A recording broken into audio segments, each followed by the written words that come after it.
It's a great day today and a really nice day in Milan. We're here live, 21 champions. A beautiful day to enjoy with all the Nerazzurri fans. I'm here in La Longari, joined by Richard Hall. Richard, what's it like for you here? It's absolutely amazing. It's great to be here with you. I mean, there's not many places that are as atmospheric as it is being in San Siro on a sunny day, and especially when Inter have done what they've done. It's a fantastic atmosphere, and already outside the ground before they see the crowd, it's building, it's building. It's going to be quite the party, isn't it?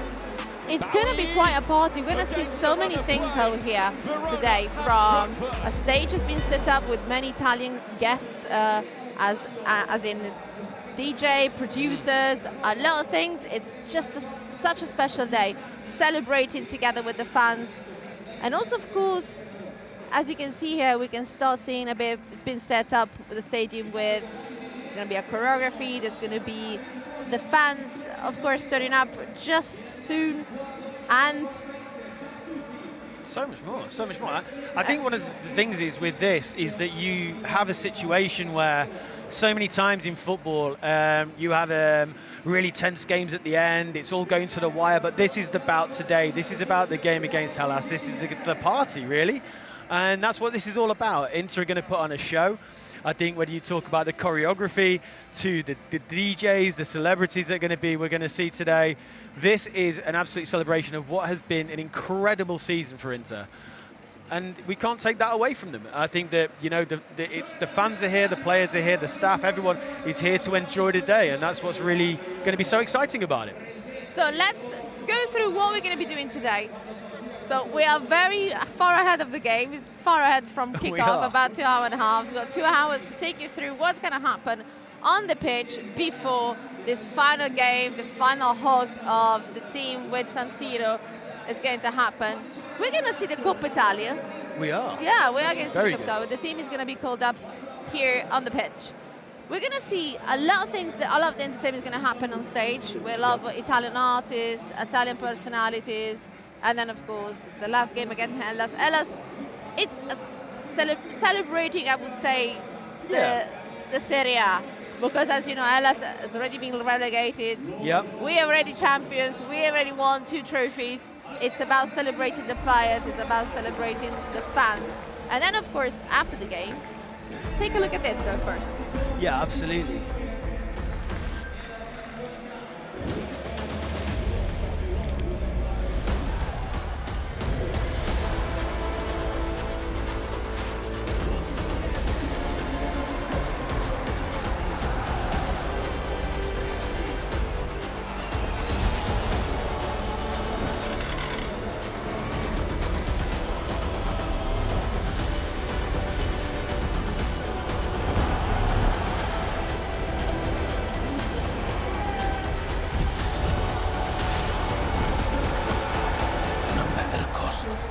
Till the job's done.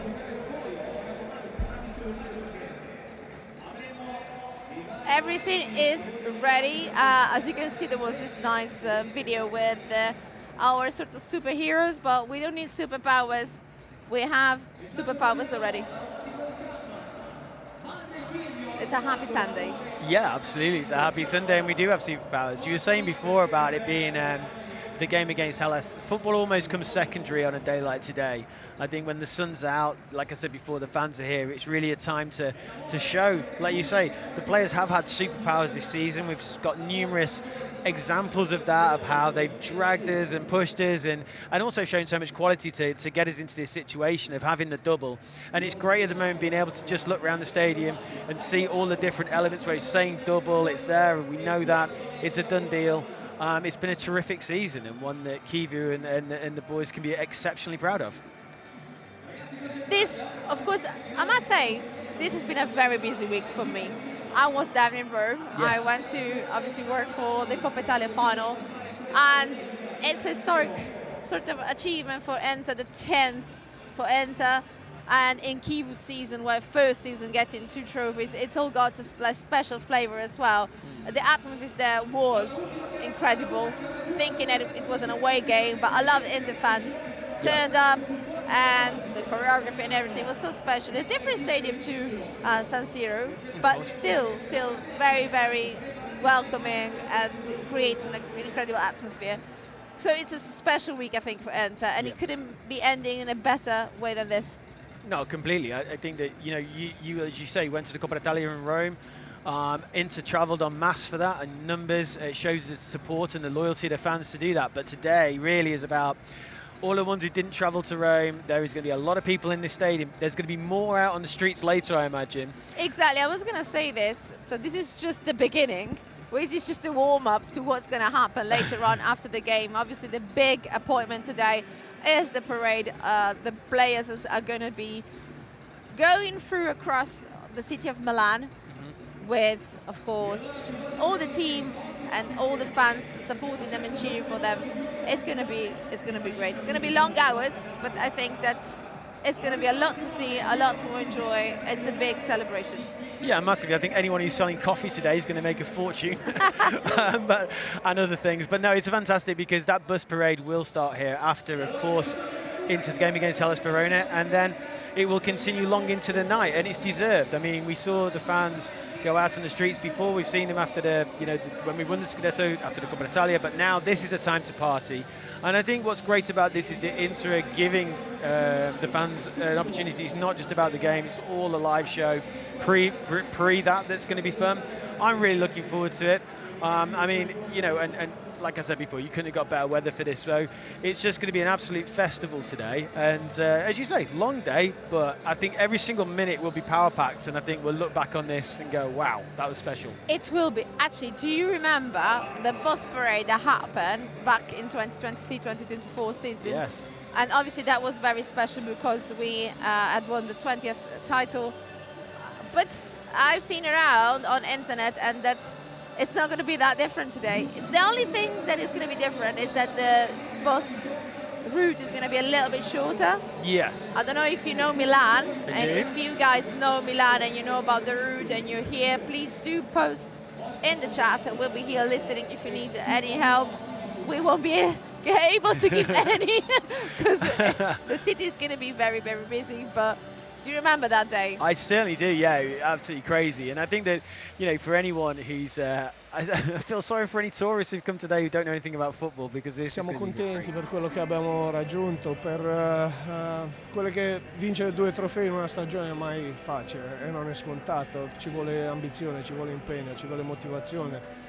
E direi che abbiamo fatto una buona stagione, una grande stagione per quanto riguarda il raggiungimento degli obiettivi, ed è merito di questi ragazzi, è merito di una società che ci ha sostenuto e dei tifosi che ci hanno creduto a un certo punto della stagione e ci hanno dato un supporto importante. Ci sono tante emozioni, quella che ora mi viene in mente sicuramente è l'orgoglio di vestire questa maglia, di difendere questi colori, di rendere felici questi tifosi che sono magnifici, e insieme a una squadra, a un gruppo che è ripartito dopo quello che è successo l'anno scorso a testa alta, e abbiamo conquistato 2 trofei che per noi sono molto importanti. È molto felice, incredibile, sono molto fiero della squadra e fiero della stagione che abbiamo fatto. La verità è che è stato un momento incredibile. Abbiamo passato tanto per arrivare fino a qua e abbiamo giocato contro una squadra che ha il suo valore, che è molto forte, però abbiamo fatto tutto con determinazione e credo che siamo giusti vincitori. Grande soddisfazione, è stata una strada lunga, abbiamo lavorato tanto dopo l'anno scorso, non era semplice. Ma penso che la squadra ha dimostrato una grande reazione e penso che con 2 trofei quest'anno è strameritato. Tanta roba, sono molto felice, molto orgoglioso a questa squadra, abbiamo vinto 2 trofei questi anni e sono molto orgoglioso. Quelli che mi conoscono penso che non pensano che è stata una rivelazione, però sono contento che ho potuto dimostrare il mio vero valore, sono stato bene, non ho avuto infortuni, quindi sono felicissimo per quello che abbiamo fatto, perché vincere doublé è bellissimo, e ringrazio ai ragazzi perché senza di loro non si poteva vincere questa, e veramente c'è un gruppo unito fantastico e speriamo di vincere tante altre insieme. Non immaginavo neanche una, immagina due. Adesso sono felicissimo, ma auguri a tutte le truppe, noi meritiamo, è una squadra fortissima.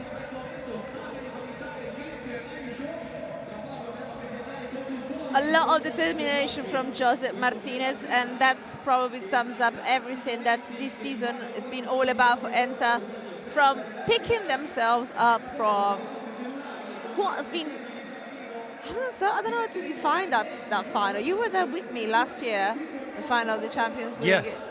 It was like a nightmare. You know, when you wake up and you think that didn't happen, just a nightmare. No, it actually happened. Yeah, it was a final that I don't think we deserved to lose in that manner. I think that the way the team had played throughout the season was a lot better. And I think that, you know, when we look back on it, I think it was one of a bit of disappointment. It was, like you say, difficult to pick ourselves up from. Lots of changes as well. And then they've done it really, really exceptionally well to come back from that mentality, because, like you say, I was with you last year for that. And I think, like every other Inter fan, we were deflated. And I think it's testament to the team of how well they picked themselves up. It's true. It wasn't easy, because it wasn't easy to start to gather a group with a new coach, a coach that at the beginning of the season was defined as somebody who was not experienced, but inside he had DNA of Inter, the black and blue, winning the treble and all that. I think he had the charisma, he had what it took to really infuse the motivation and what the team needed to get back out there and just go against all odds and just do their job. And it wasn't that easy as a start. So you remember the first game, they won against Torino, and then they lost 2 games. I remember Manuel Akanji turning up on September 1st, doing the signing, signed the contract, and then he went away in an international break. And then, after 10 days, he played in the Derby d'Italia. Yes. That's not easy. Nobody can do that if not him. I think a lot of it as well, like you say, it was Kiwi's man management of the situation. You know, this team, what we've seen over the years, is a bit interchangeable. The tactics have been there. I think he's changed. He's got his own tenacity and aggression with the tactics that have come this year. So we have seen them change a little bit in the way they played. But the real thing that you mentioned was the man management. After the Champions League, how do you get back up? How do you get this same group of players to have that motivation to go again?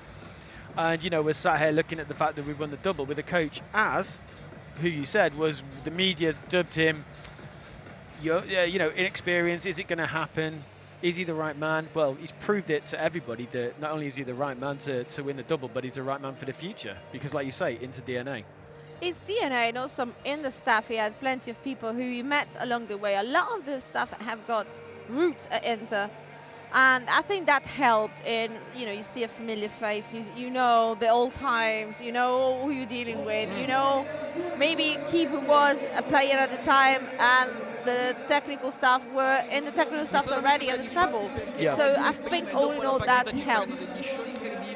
E soprattutto la parata col pullman che tutti stavamo aspettando. Prima la squadra alzerà il trofeo davanti ai propri tifosi in quella che sarà oggi It's just l'ultima giving a little bit partita of della that. stagione. What's happening here at the stadium?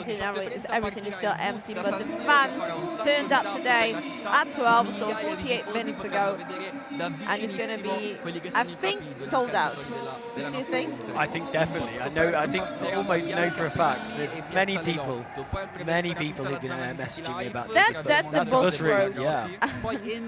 Do you know Milan a bit? I do, yes. No, you don't. I've been coming for 25 years. I know Milan. So it's going to be a difficult one now, because it's pretty straightforward. The difference between this route and the one we had for the 20th title was that whereas before they went past our headquarters, which is Repubblica, this time it's going straight through the central, Milan is built in circles, and a circle, then there's another, so they go straight through the circles and end up, and the Duomo. I think it's interesting as well, you were telling me that a lot of the fans, people will go onto the metro that go straight to the Duomo and try and be there for that, but also people will follow the bus as well, won't they? They will follow the whole route, which is amazing, and the players are going to have some fun today, that's certain. They're going to be following the bus, and I remember from that year, it was impossible to move. I mean, the bus took about 4 hours to move from San Siro and to get basically around the corner. Hopefully it's not going to be that this time, but most of the people will be here, of course, so that's why it took so long, because most people would gather around the bus there. Yeah, and it's expected, you know. A lot of these people have come from far and wide. You know, when we do International Corner, we get messages from people all over the world. A lot of people have travelled here today from all different parts. So sometimes this is maybe their one chance to see the players, you know, and it's a big thing. So you can understand it, and it just shows what support we have. That we are basically on the metro up here. They were saying that the Piazza Duomo, the metro will be finished. Well, they'll go through the Duomo, but the metro you won't be able to get off after 6 o'clock. So it's going to be crazy. It could be. So we were wondering how to move people around from here to the stadium. I'm saying this because after San Siro, of course, half of our talents from the television, the live feed that you're going to see, that you see now, are moving from San Siro to Duomo, Piazza Duomo. We're going to have some guests there, of course. And we're going to be waiting for the players to arrive at the square and basically be welcomed from the crowd and be cheered on from the crowd. That's going to be, I don't know what time that's going to happen, probably in the range of 10:30, but I can't promise anything. I know that all best plans are going to go later waste today, I would imagine, because it depends how quick that bus is going to move, and that's not predictable, should we say. So, but when it does get there to Piazza Duomo, I mean, what a backdrop, what a setting that is for a party. It is. It's amazing. You see familiar faces here. There's Julio Cruz. Julio Cruz, amazing player. I always loved Julio Cruz. I mean, this is my era again. I was saying to you before we came on air that it's 19 years ago since I first saw a Scudetto party in Milan.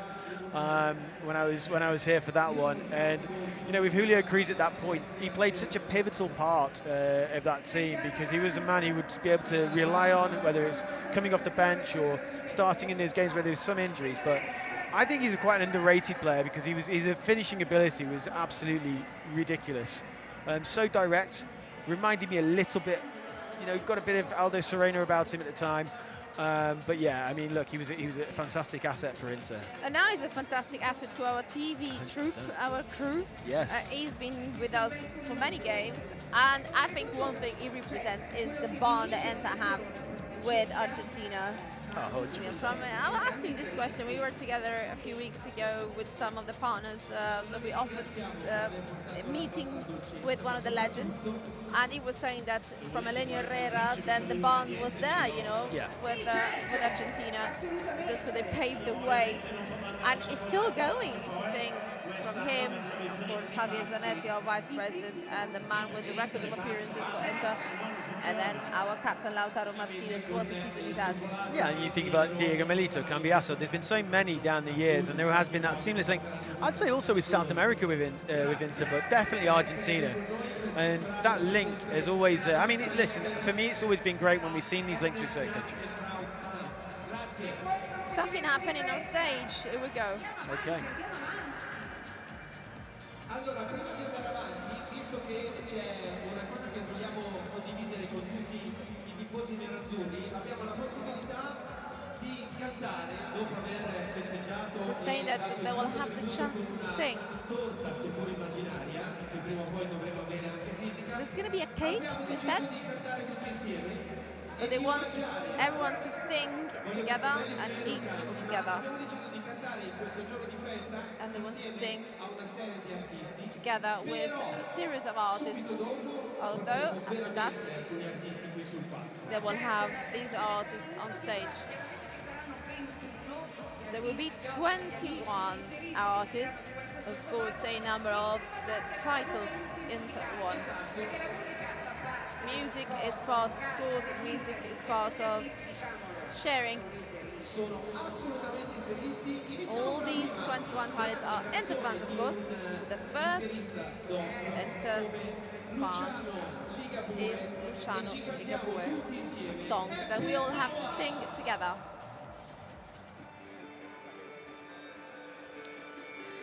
Back in the studio now. There's going to be a lot of singing, there are a lot of Italian singers that are linked to Inter. Charlie Gabue, Vasco Rossi as well.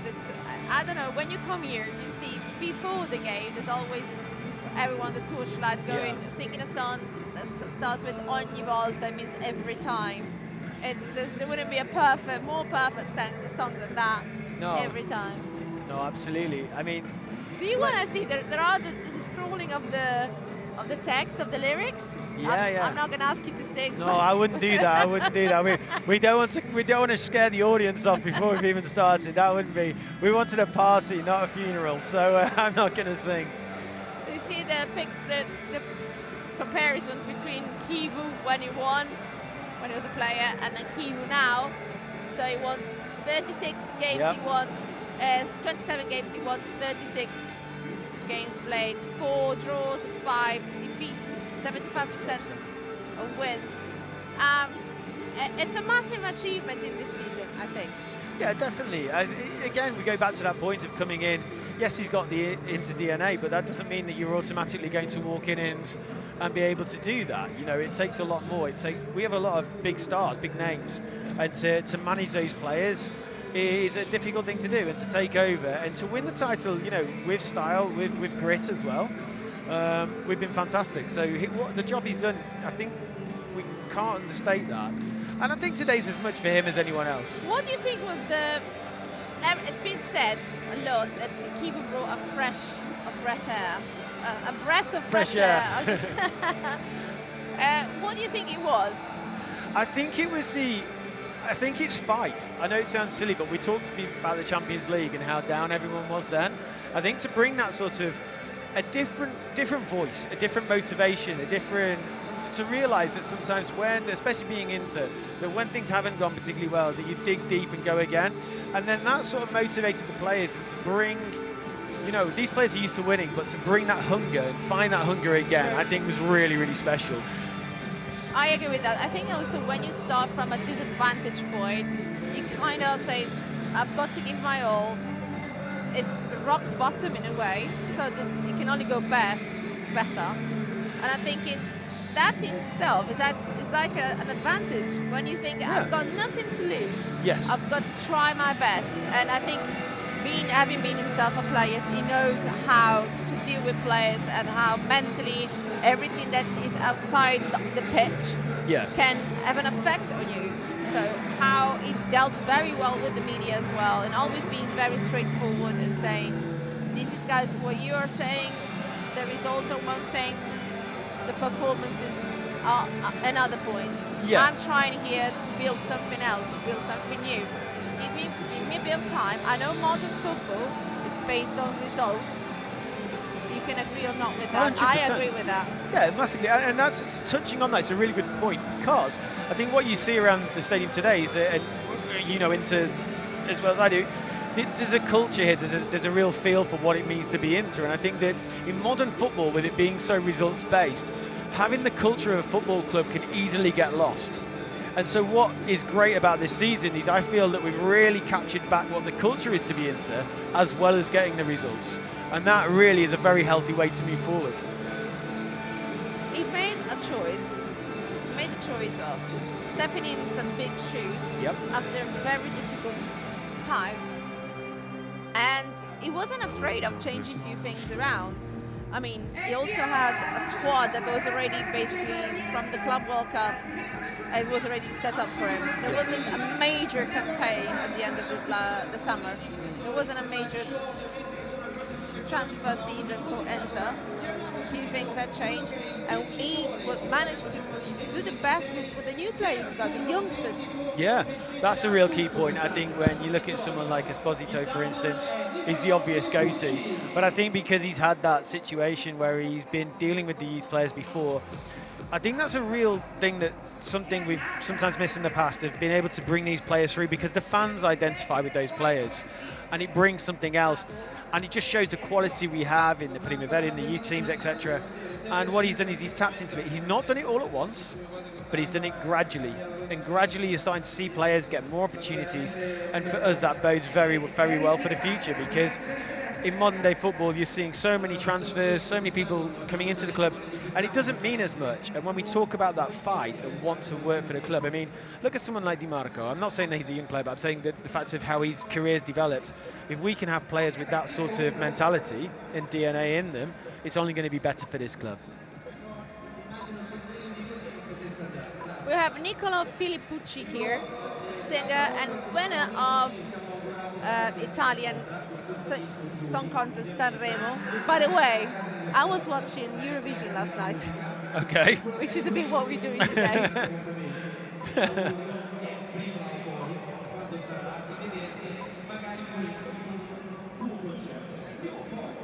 Yeah, basically the presenter is telling him that San Siro not only is one of the monuments of football, it's also a monument of concerts in the summer, so very soon it's going to turn into, or you know, if you do San Siro as a singer, you've reached the top achievement in your life, you know. Yeah, absolutely. There's going to be a lot of concerts here in the summer, from The Weeknd, Bruno Mars, Iron Maiden. Wow, okay. Have you ever seen a concert here? Yeah, I did. My first concert here was Red Hot Chili Peppers, and I had broke my ligament in my ankle, so I was not doing that well on the pitch, I'll tell you that much. No, that's amazing. I mean, like you say, you know, the big stadiums is where anyone wants to sing, to play, to, you know, any big event. I mean, this is an absolute monument, so it makes complete sense of why it would be here. So, I wanted to ask you before, yeah, what kind of parade has been similar, that you think, to what we saw 2 years ago in England, in the Premier League? Oh, wow. Not many, really, because obviously the atmosphere is a lot different. But, I mean, I would say the two that really would stick out in my head would have been Arsenal's invincible season. Seemed to close down London a little bit, but again, it's a smaller, because there's so many teams in London, it doesn't go that far. And I would probably say Manchester United's treble in '99 did, but again, it was part of Manchester. But I don't think, I was speaking to some English fans about coming here, and if you look at even the FA Cup that was won by Manchester City yesterday, the parade will be nothing like what you see today. No, but I was told if Arsenal managed to win something this season. Oh, now that might be different. Yeah, if they can win the Champions League. Especially in London, yeah. Yeah, that would be different. I think Arsenal would. But it wouldn't. I still no don't think. No offense, but no, I don't know if that's going to happen. No, I don't think so either, to be honest. But I'm getting myself in trouble now with our English representatives. But no, listen, I think that with Arsenal, they probably win the Premier League with the games you've got the remaining, and it would close. They do. You know, it's been a long time. But I mean, this is the point with Inter that's so amazing, is that you look there, you know, we're talking about 21. It's amazing, 21 and 10. And you're still used to winning at the moment. We've been successful, and it's still going to close down the city. And there is a feel at the moment today just feels massive. I don't know if it's because I'm here, but it just feels huge. It feels massive. There's a lot going on. And this is Alessia Lanza, an actress from Italy. And obviously, she loves the atmosphere as well. What I wanted to say is that Inter doesn't attract just people from Milan.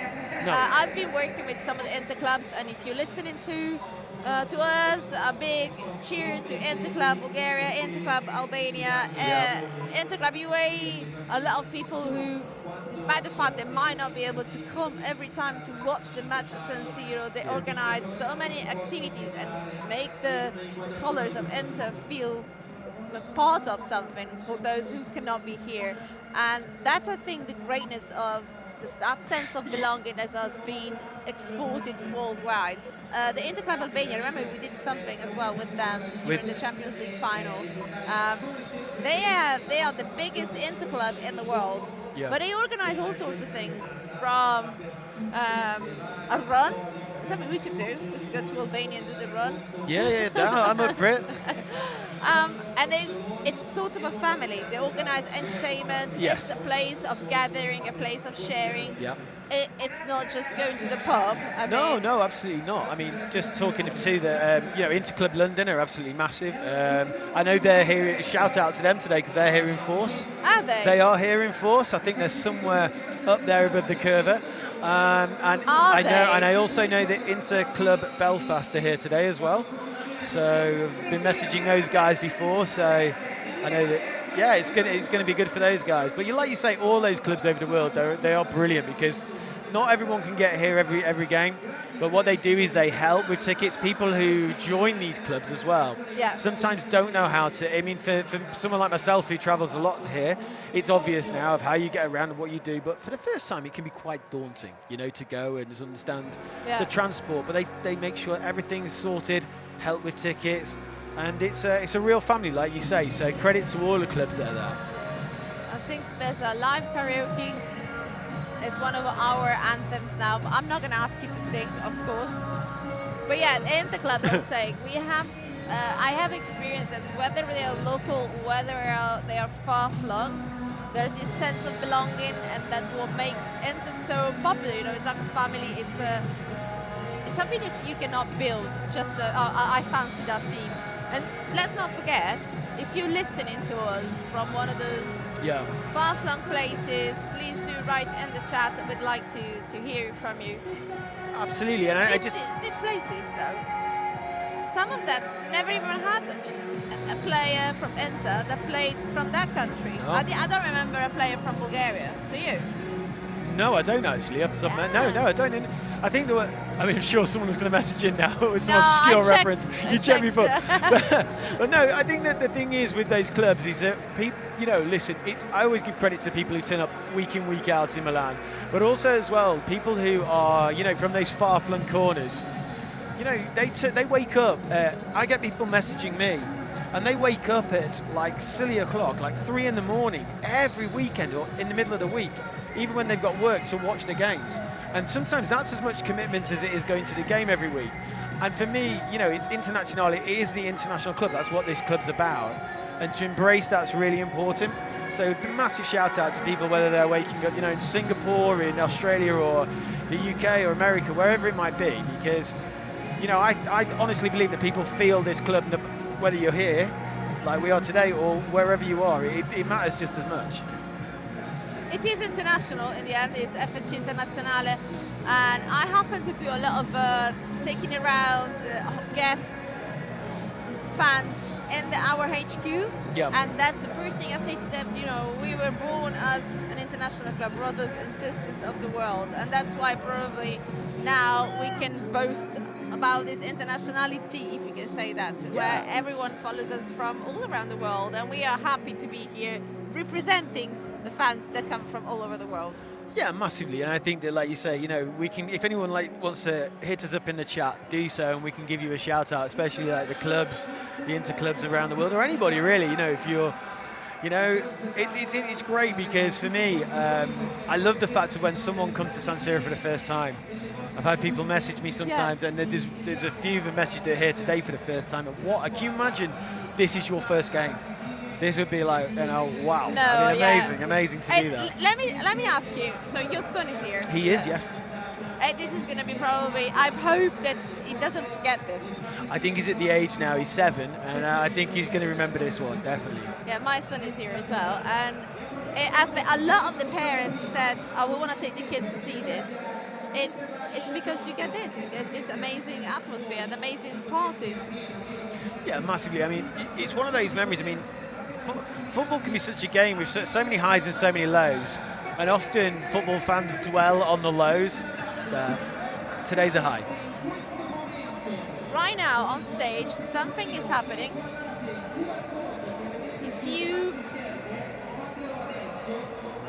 There's a QR code on the screen for the fans here that's to receive the 3rd or 4th kit for the Inter fans here.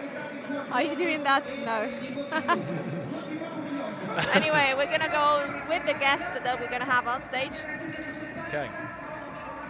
A comedian is gonna join on stage. Is Luca Ravenna, a famous comedian, stand-up comedy, an Inter fan. It's one of those dry, you see them on the screen? Yeah. It's one of those dry comedy acts. Oh, very good. So, by the way, I love British comedy. Yep. Yeah? Do you? I do, yeah, I do. Michael McIntyre, I love you. If you're watching, hit the chat. I could just spend every evening and just watching clips of how he... I think Michael McIntyre will be watching Tottenham today. He's trying not to. He's a Tottenham fan, yeah. He's trying, hoping they don't get relegated. But yeah. I think so. So yeah, that's no. He's fantastic. He's fantastic. And this guy, Luca Ravenna, you say he's very, very dry.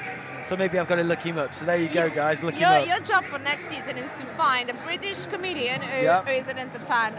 Okay, I can. Because we need that. Well, we can do that. We can do that. That's my job. Find as many English. There you go. Well, if anyone's listening now, and you're a comedian, you're an Inter fan, give us a shout. Do you know one of my best comedians in England? Lee Evans. I love him. Very, very sort But of. he's not doing anything anymore. But No, sometimes I just like, when I'm feeling sad, I just go and watch a Lee Evans, and I'm good. I'm all good. Yeah, I get that. I get that. It's no, there's a lot. English comedy has got quite a lot to offer. I'll give you that. And like you say, the dry sense of humour is always the best for me. It's always good. There are some that. Do you know who is the driest one that talks about a lot of? Jack D. He's very dry. think? Yeah, Yeah? he's very dry. Yeah. So it's there's going to be a lot going on today. A lot. I'm just going to tune in what is happening on stage. He's saying, the comedian Luca Ravenna is saying that he's always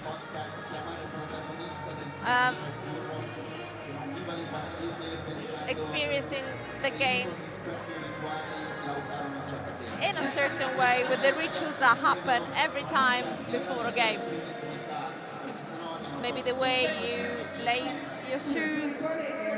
Well, and she's asking about what is the ritual that he has. He's got many. For example, something that he wears. I drink my coffee only with my right hand. I've been doing that six years, and it's been 6 years where we may have something to play for.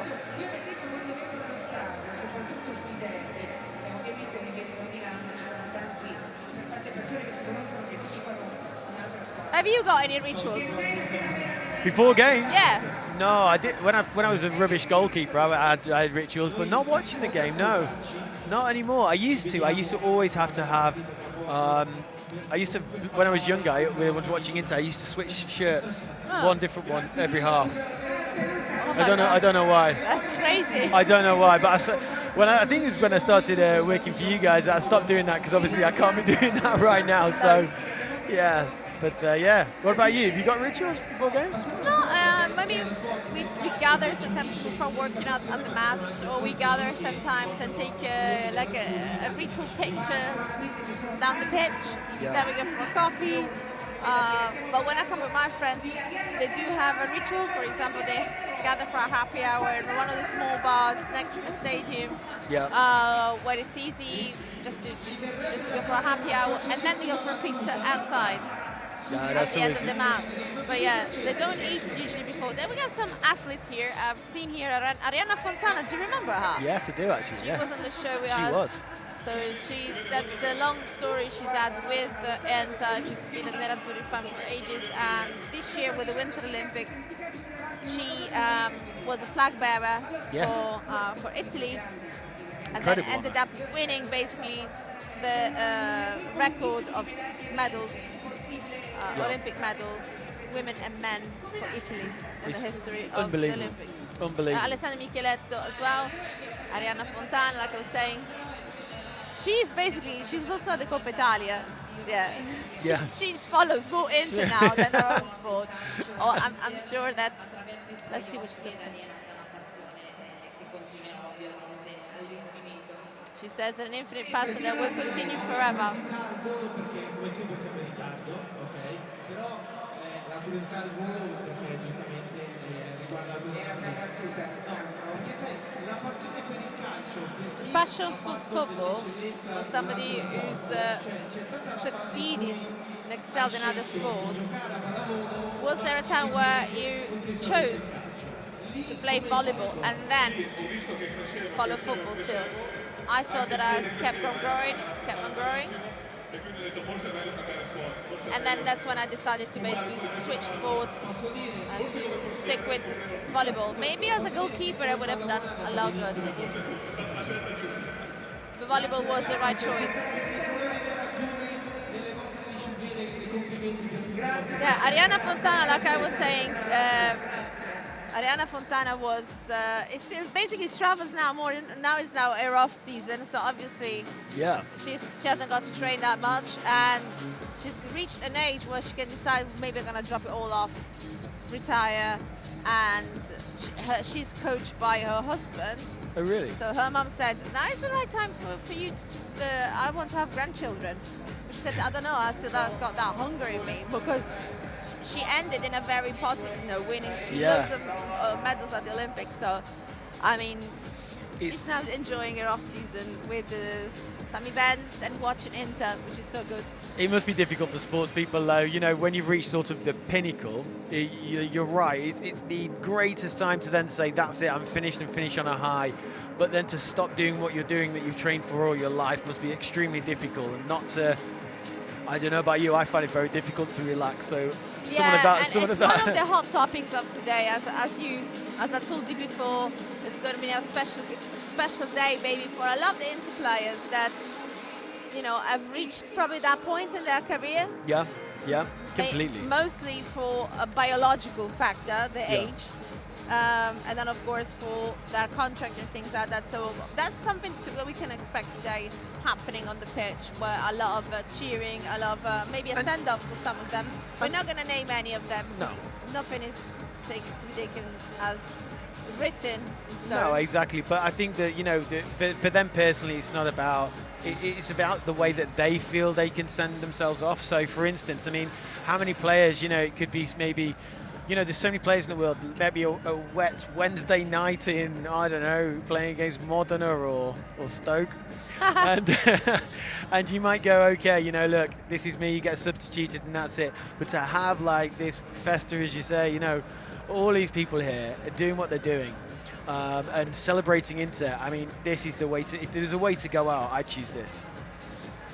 Now, of course, we saw some images of Lautaro. There were two leaders this season. One of them, of course, Coach Kivu, and then Lautaro Martinez. We saw that not only is a leader on the pitch in terms of course, he's a striker, a centre forward, he wants to score goals, and when he doesn't get that, he can see how much he wants it, he can see how much is frustrated in a good way, where he looks for it. This season, of course, he had a time where he had to spend it out for injury.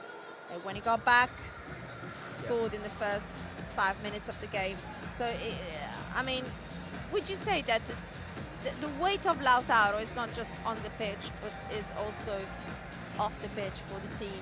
Massively. I think with Lautaro, I've been saying this for years since he joined. You look at the amount of goals Lautaro scored, and when you watch him play, I actually think as a striker he's actually rather unselfish. And I think the reason you can say that is because he's managed to play so eloquently with so many different striking partners over the years, and always seem like they've played together for a long time. And that's because he is quite selfless. And you can see, even when he's been injured or substituted, he's on the bench. He doesn't just disappear. He wants to see the team win. He's there like almost like a fan. For me, I don't know if he's a born captain, but he's grown into that level of just being someone who just leads by example and with his personality. So for me, the levels of where he's at right now, I think he's just enjoying his football, loving the atmosphere around him, and people feed off positive energy, and I think that that's exactly what he is. And also, if you don't mind, I want to go back to the Club World Cup, where, do you remember there was a lot of debate on what it said to the players, sort of, if you want to stay here, you know, just go find somewhere else, basically. Said what it meant was to motivate the team. If you stay here, it's because we want to rebuild. It's in our DNA to do great things. We got everything to do it. We don't need much else. It's ourselves. It's always us. Nothing has changed. We have the technical abilities, the character to do it. And from that, I think, together with Kivu and his DNA of a winning DNA, we're here to win. That's I think what made it possible. Not just things happen on the pitch, not just because you're good with your foot. I mean, look, I mean, he's I think with him personally, his message of saying, you know, you've got to rebuild, re-go again. And the players, it is about the players at the end of the day. They're the ones who put the coaches' messages, who, you know, put everyone's dreams around the stadium into action. It is a huge amount of responsibility, but They know what they're doing, and Lautaro is sort of saying, look, you know, this is the standards. And I think when you look at people like Javier Zanetti in the past, you look at Beppe Bergami, you go back through Lothar Matthäus, there's always been a captain who sort of said, at least this is a standard, this is where we need to be. If you don't want to be here, don't be here. And also think about Lautaro being the veteran without the age factor, but the veteran having been enter for so long, for so long. Basically, that's where he wants to be, and having players, new players, the youngsters, we were saying, Pio Esposito, Angelo Amboni, joining in and having basically their hero, because their hero mainly more for Pio Esposito, but. It's not that easy to come in the dressing room where you meet your hero and then bonding and also on the pitch having that synergy. Yeah, and also if you look when Lautaro came in, you know, from Racing, one of his heroes I know is Diego Milito, and so you learn from that, and then you bring in that DNA and you pass it down. And I think what Lautaro's doing now is doing exactly the same thing for Pio, for instance, and some of the younger players. They're going to look at him and understand what it is to be Inter, understand what the values are, understand what the culture of the club is and what's expected of you. And then in turn, you know, in 5-10 years, we'll be passing it down. We have the autogol now on stage. So autogol, do you know what that means in English? Go on, help me out. No, on goal. Ah, okay. Okay. I'm trying to...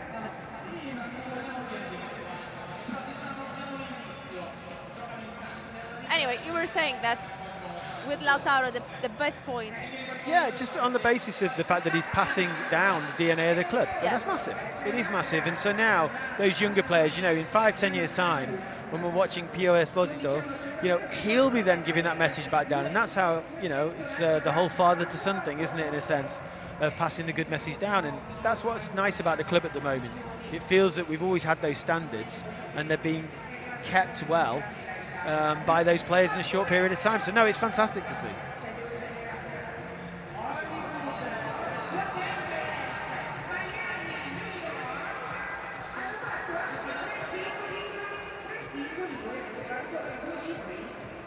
So these guys have come up with 3 singles and 3 books, but the videos he's saying are better than books. Okay. What? He's two of us, of course.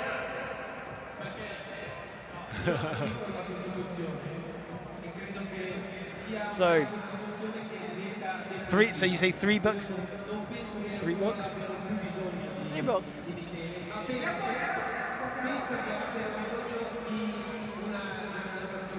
I think he's saying that they need a sport journalist to add, and there's Evancini used to work with us. Ah, okay.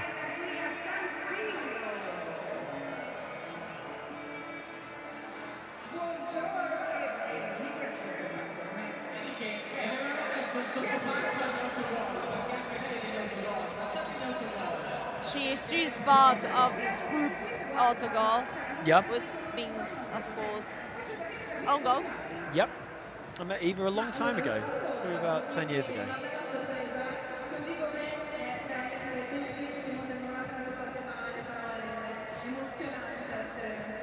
It's very emotional for her to be here. Always emotional to be at San Siro every time. Today is going to be even more special. She's saying that the bus of the players should be here. I think soon the players are going to turn up. Ah, okay, cool. So look at it. It's the bus. No, we talked about the bus later on. Let's hope we can get in on time because there's so many people. In because of course they're going to be announced on the pitch to receive some awards and to live again the Coppa Italia with the fans. Oh, that's fantastic. I mean, that's going to be absolutely superb. I mean, obviously not everyone could be in Rome. Like I wasn't in Rome. Obviously you managed to get there in that trip. So when the fans can see that lifting the Coppa Italia, I mean, look, you can see that obviously San Siro absolutely packed. We've seen this so many times over the season when the bus approaches, coming into San Siro. You know, the flares, the atmosphere, the flags. Everyone wants just a part of it, don't they? They just want to wish them the best. Exactly. The bus is coming here, is reaching the gates of San Siro. A lot of people have gathered outside already, and never mind inside. Still, we are 1 hour and a half away from kickoff. Yeah. And still it's filling up. It's and filling up outside, quickly. I don't know, we were talking before, are there going to be more people? There's going to be a lot of people inside the stadium, but a lot are going to be just outside. Yeah. And you can tell by that picture there what's going to happen Yeah, well, later. It's going to be crazy. Well, I was amazed because one of the busiest I've ever seen. It was a long time ago in the Derby della Madonnina when it was building up in the Duomo early, and to get here this morning, we set off really early, and I couldn't believe how much it was picking up there. The stadium now is really picking up. People just want to be here, and if you've seen those scenes, of course, outside the stadium now, you can see how many fans are there to welcome. There's flares going off to smoke. It's incredible. Everyone wants to make use of this beautiful day for it as well. It will bring more people out onto the streets. And yeah, I mean, today it's mainly. Whoa. Roberto Scarpini now is doing this. We have got to probably listen to this. What game do you think it was?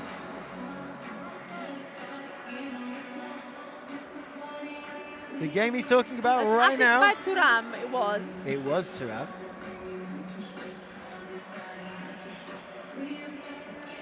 Have you guessed?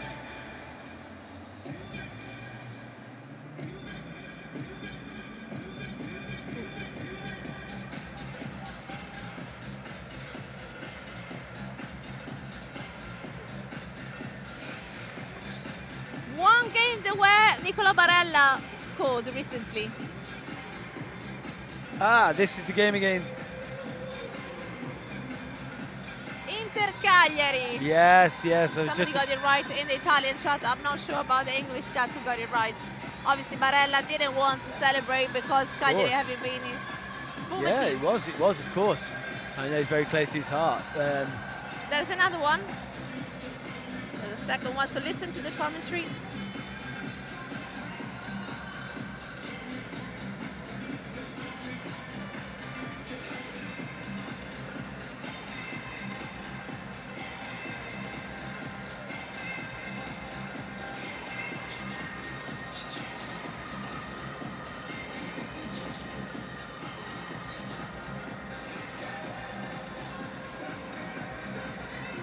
So, a goal, very nice goal, but emotion as well from the commentary. The slalom of Sucic, I remember which one it was. The slalom of Sucic. It was his first goal in Serie A. Somebody think I got it right? Giuseppe, this Giuseppe in Italian chat is saying that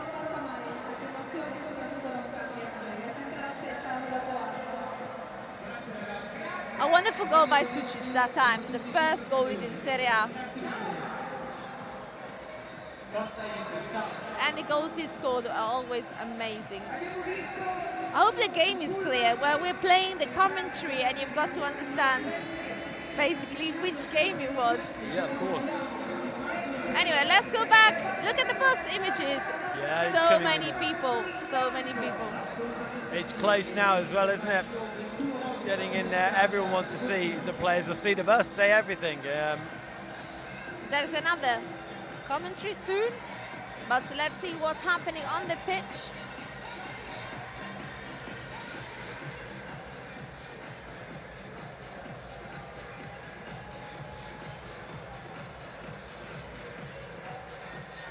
Well, maybe more is happening outside the stadium now than inside, with the bus coming and the fans gathering outside the stadium. Yeah, massively. I think that, everyone will want to see them get in there, make sure that those players, well, I mean, it must be spectacular for players to see this again, coming in here. They get to come in here, show off the Coppa Italia, show off what they can do today, and then they're going to lift the Scudetto. I mean, for the players themselves, it's fantastic. And You know, all those people in a minute, as soon as that bus goes in, I think we're going to see this place fill up really quickly, even though it's filling up pretty quickly now anyway. It is filling up very quickly, and I mean, it's not like any other game. I was here for games that were massive. I mean, the semi-final against Barcelona, and I was here, like I said, as a spectator that time. I wasn't actually working, and it was massive outside. It was pouring rain, and that game was though about the competition. It wasn't about celebrating anything. We didn't have anything to celebrate at the time. We didn't know what could happen. It was such a big and emotional game. I can't believe how big that was. Into Barcelona. Oh, yeah. Unbelievable. And everything was happening outside the stadium.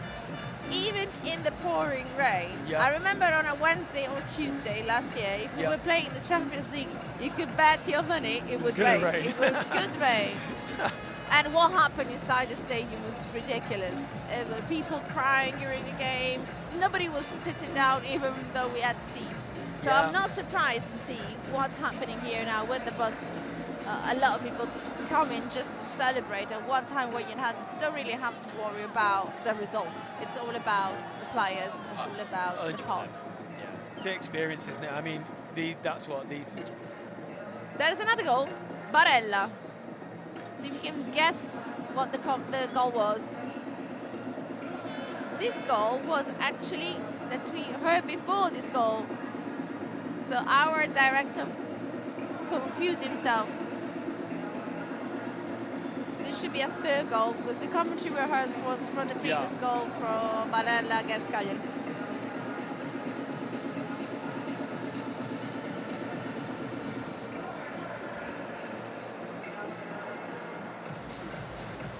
As you can see now on stage, there's going to be a lot of music being played and a lot of singers coming up. Soon, when the bus will get here and they'll have they'll be welcomed by the fans chanting their names, and then we will hear the words from the players as well. Yeah, absolutely. Yeah, I think. Oh, you can see it. Sorry, you can see now just everyone now starting to get off the bus and enter the stadium. So this is massive them. I mean, what they must be feeling right now will be superb because, like you say, they're going to come in here. They understand how big this game is. Just not, like you say, this is the occasion. It's not big. It's the occasion. Not a big game in as a result. Just big about the party, big about the occasion. Those players are still going to want to go on that pitch and show everyone what an occasion, what an opportunity, just to show what they can do. And in front of this, what will be a maximum crowd with this atmosphere, with the party that's going to happen, you bet your money that those players will want to get some score sheet to have a good game today. And we might see some good football because they can relax a little bit, don't you think? They can relax, of course, because unfortunately, Hellas Verona, we won't be seeing them next year in Serie A. So that's one point. But still, you need to honor the competition. That's what Kivu said about today, about the league in general, and the last fixture as well against Lazio. Even though they were already crowned champions, they want still to honor the competition. It was a dry run of what could have happened in the Coppa Italia. A totally different game. He said, we know the Coppa Italia could have been a totally different story because, of course, Lazio were playing for a spot in Europe. It's a final, nothing goes the way you want, but still they wanted to honor the league game and then see what was going to change for the Coppa Italia. 100%, because I think with the game as well, like you say, it was a dry run for that. And when you look at I think Inter's approaching a league game, you know, the likes of Martinez playing, just getting used to that, getting used to the ball, getting used to playing. And it really paid off because we really had put the game to bed really in the first half. You know, so it works well. It works exceptionally well. So it's again. Obviously, Orlando now coming here. This is one of the technicians that was born in Inter, made it in Inter. Yeah. Is obviously he prepares the goalkeepers. That's your territory. In so much I like goalkeeping, and my little boy's a goalkeeper. I can't really say to be a great one myself, but no, it's fantastic to see, like you say, people with working within the club that know what it is to be part of it, and these guys coming in now, it's going to be, you know, for them, just a great opportunity. I mean, they all look really relaxed, don't they, coming in right now? They do. I think for some of them, like I said, the emotions are running high.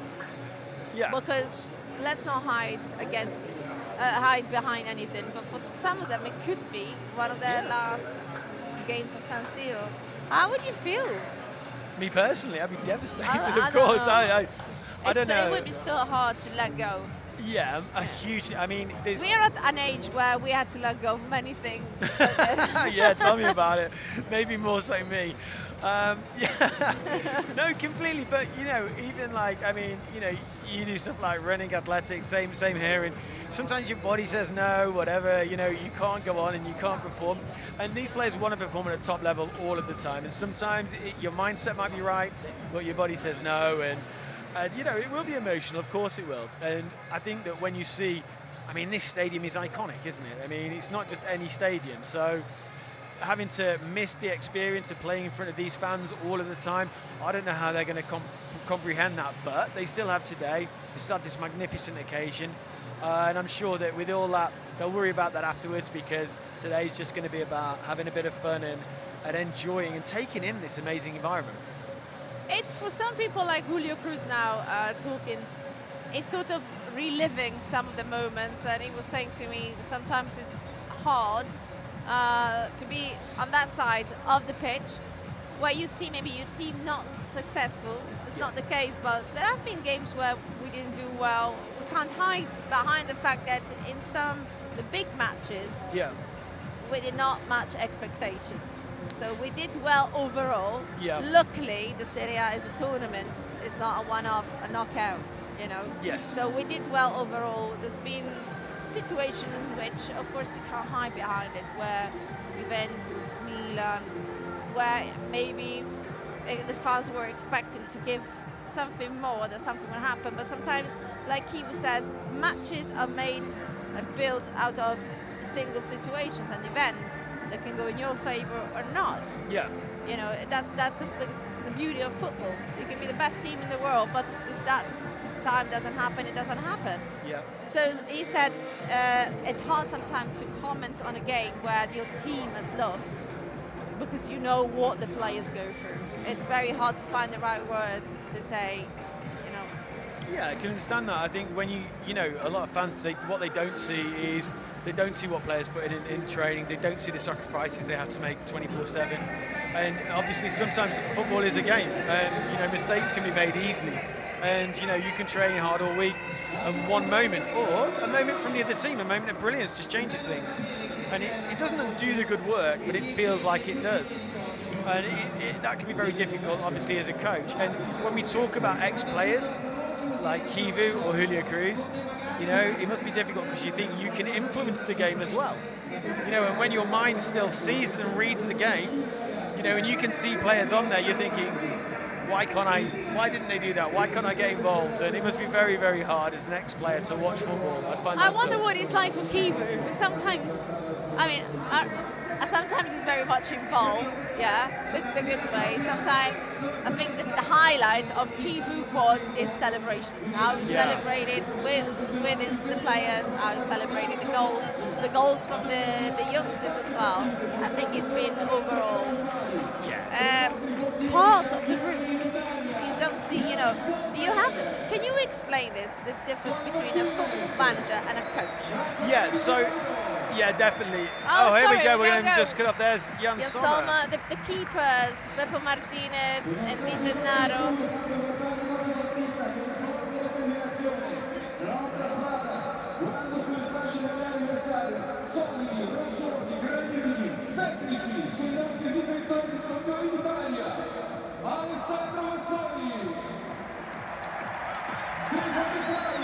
And now we have the defenders. Bastoni, Rai, De Marco, Carlos Augusto, Jan Bisek, Armando Lacangi, Denzel Dumfries, Francesco Cervi, Matteo Darmian.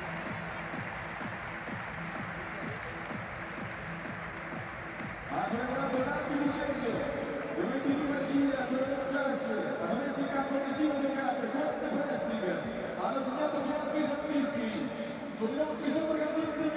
Midfielders. Frattesi. Zielinski. Sucic. Luis Enrique. Hakan Çalhanoğlu. Eric Mkhitaryan. Ante Diouf. Barella.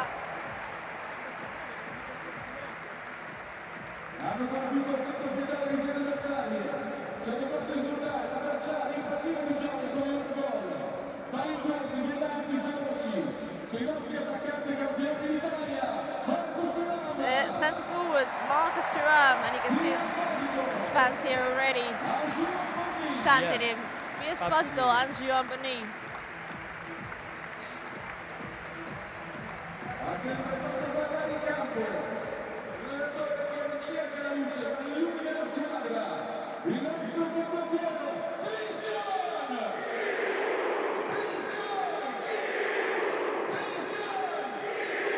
Finally, Kivu.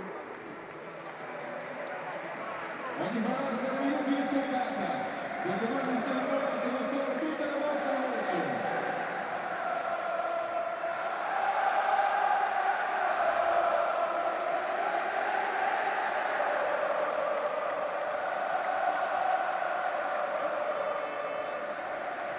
E ora, lui lontano, lui è il nostro capitano, per tutti noi, volevo dirci il capitano Lontano! Lontano! Lontano!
E questa è tutta la squadra al completo, che bellezza qui a San Siro, questa gioia, questa giornata di festa, di allegria.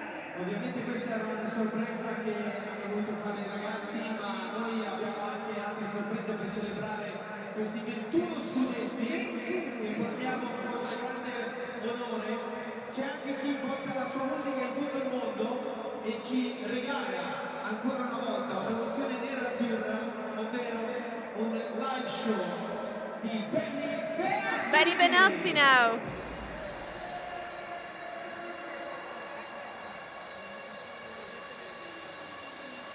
With so many music moments, obviously the guests are not finished. We're going to have a few more coming up.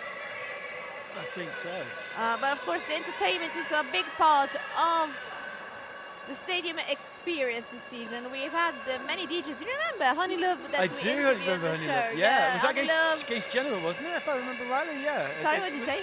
She DJ'd a set after Genoa, I think. I think so, yeah. I think it was. Yeah.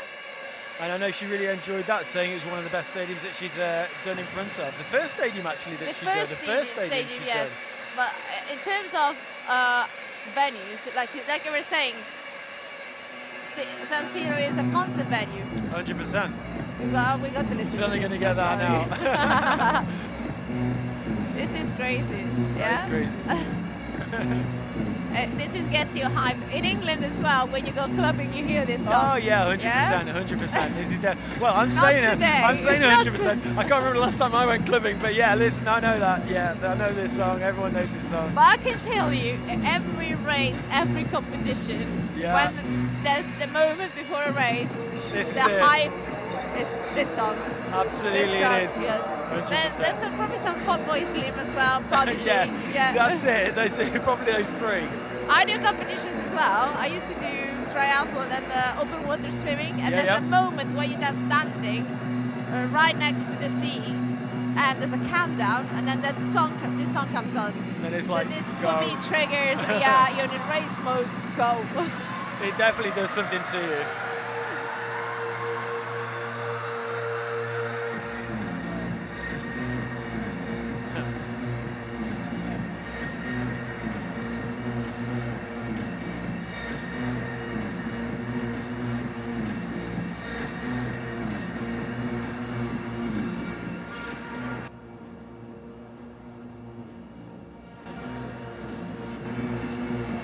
So we went through some of the protagonists. We talked about Kivu, we talked about Lautaro, so the hierarchy. Obviously, I had to state those two names. Who else would you put as MVPs of interseason?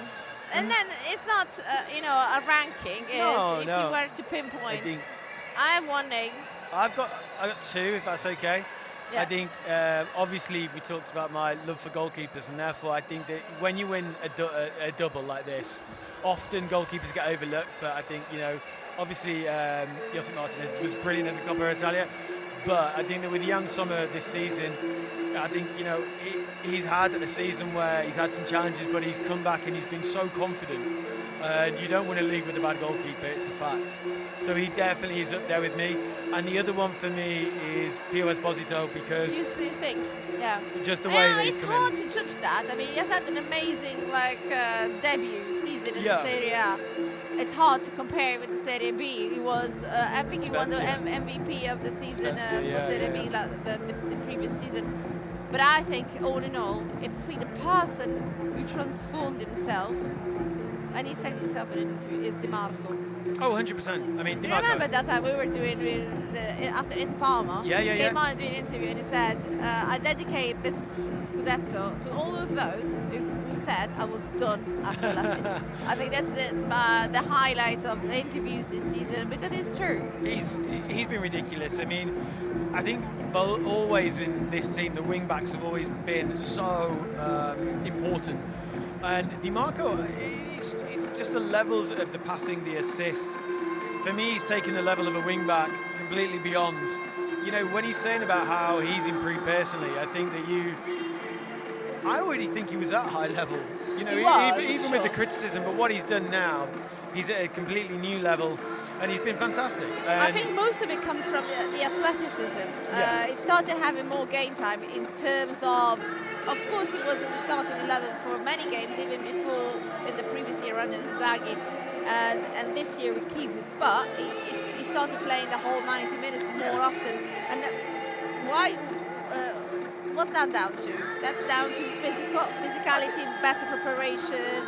I wouldn't put it down to anything. The mentality.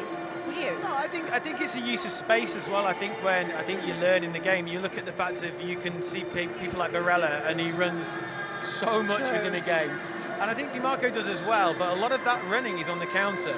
And I think what they've learned to do is use the ball a little bit better this season. And some of that passing ability, you're sometimes letting other people do the running. So when you have those bursts of speed, you're putting more into it. You're not just running for the sake of running, you're running at the right time. So I don't think it's a lack of effort, a lack of mentality. Yeah. I just think it's a bit of clarity on when to go, and it's maturity. No, so I see your point. I never looked into that way.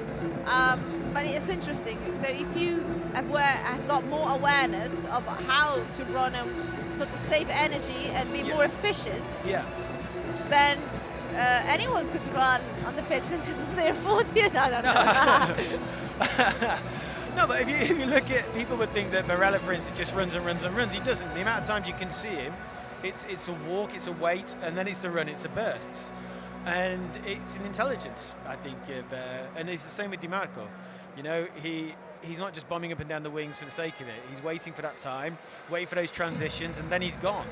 And also as well, he has to do that because the level of his passing spreads the play so quick that then he has to make up that ground to be in the next position. So, yeah, I think he's just refined his game, but it's made a massive difference. I think that Di Marco has got great foot. And that's something that you can use it only if you are in the right spot at the right time. So it fits exactly the explanation you gave. And now that he probably clicked more with the positioning and the running and when to do it, I think he found the best fit for his skills. Yeah, massively. And I mean, you look at just having a wing back like that, especially with these set pieces. I think as well, we can't forget how many set pieces that he's been able to produce, how many goals we've got from him, and that delivery and that constant work of that doesn't. I think some people underestimate how difficult that is. But that's when, you know, you talk about certain players. You go back into history, you look at someone like Andreas Bremer, another player who's amazingly good at that. That doesn't just happen. That takes a lot of work, and I think that refinement of being able to, like you say, have that left foot to be able to spread the ball, spread the play. It takes a lot of pressure off of the players as well. The music is getting really loud. It is, it's I'm good. struggling now to hear you, Edwin. You're right next to me. And I'm turning the volume up. I'll be deaf by the end of this show. Maybe here. Yeah, trained and deaf. But anyway, Di Marco, I do remember, I don't know if you watched the live Instagram, they did Marcus Thuram with Denzel Dumfries and Ake Çalhanoğlu. Yes. At one point he said, well, Di Marco with the record of assists. At one point, if Di Marco got the goal, we were already celebrating a goal. Well, technically, Marcus did that in the Coppa Italia final. He was already celebrating before, as soon as that corner came in. So, yeah, that's definitely true. And it's a massive asset. You look at the game at the moment, you know, you look at the game potentially in England, and people are talking about Arsenal and set pieces, how much it matters. And for us this season, you know, set pieces are. So we played Arsenal, remember? Exactly. One of the topics to prepare was that, set pieces. Set pieces, Arsenal. set pieces. Yeah, and it's huge. And the game has gone a little bit like that at the moment. You know, the game goes in cycles, in circles.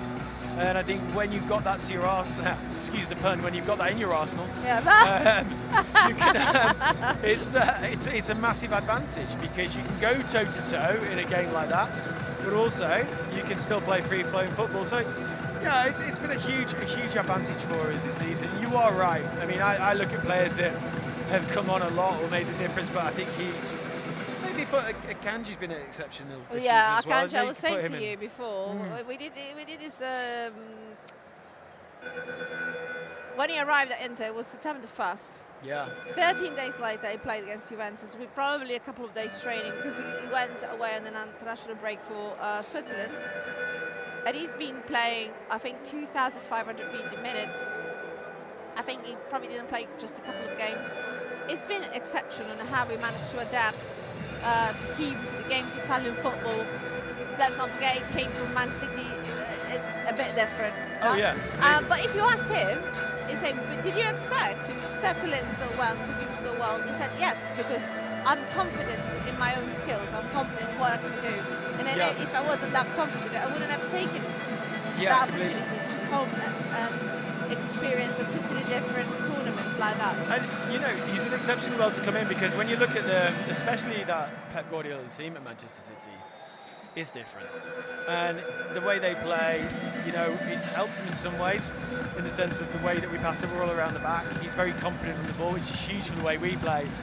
but there is a different intensity of what we do in comparison to Manchester City. There is intensity, but it's different intensity. So for him to come in, like you say, to come in the first game in the Derby d'Italia, it is massive. I mean, that's not a small game in world football.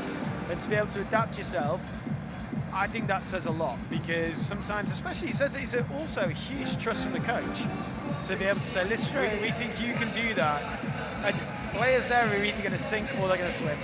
And he certainly swam. It's a different way of defending as well. Yeah. There's a different way where he moves a lot on the pitch. There's the so-called braccetto, we talked about that, and I think fit that position pretty well. So, I mean, they did really well this first season, and it showed no interest in going anywhere else at the end of the season. No, exactly. And I think now he definitely will want to stay. I mean, when he sees this today, the atmosphere, the party that he'll have, I mean, you've got to look at this team and think there's only more to come. Do you think that the fact that he played together with, I think we have the lineup. Okay. Let's have, not yet.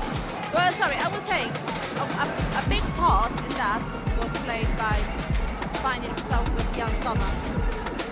Yeah, I mean, that always helps, doesn't it? It always helps, because you're looking, especially when you've got a goalkeeper and a defender, and having that, any sort of relationship is huge. And then just the trust, that communication, when to leave the ball, when not to leave the ball, knowing what the man behind you can do. You know, when a long ball comes in, the goalkeeper can make a movement because he knows the capabilities of the man in front of him. So relationships are massive.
seen some of the highlights of this season.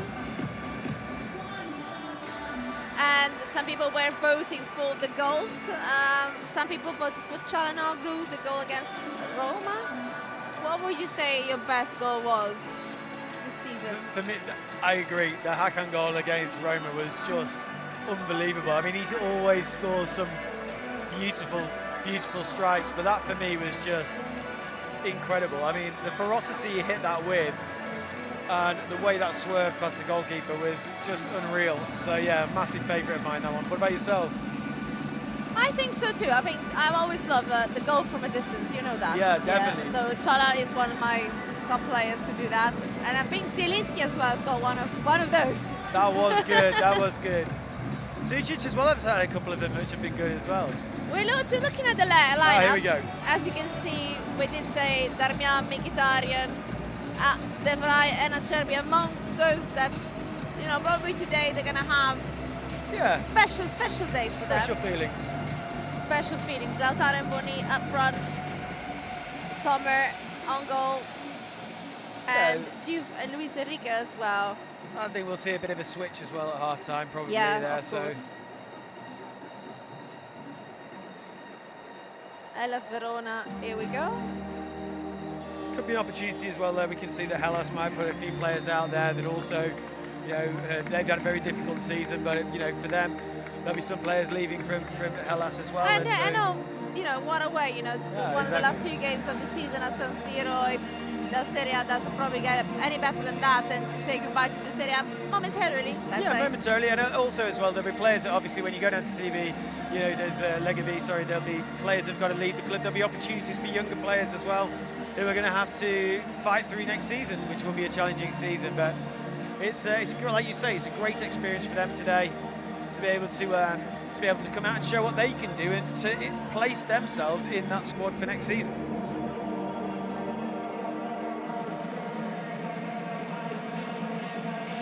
Exactly, so we're talking about Manuel Akanji not in the lineup, but probably one of the first few times where he hasn't been in the lineup.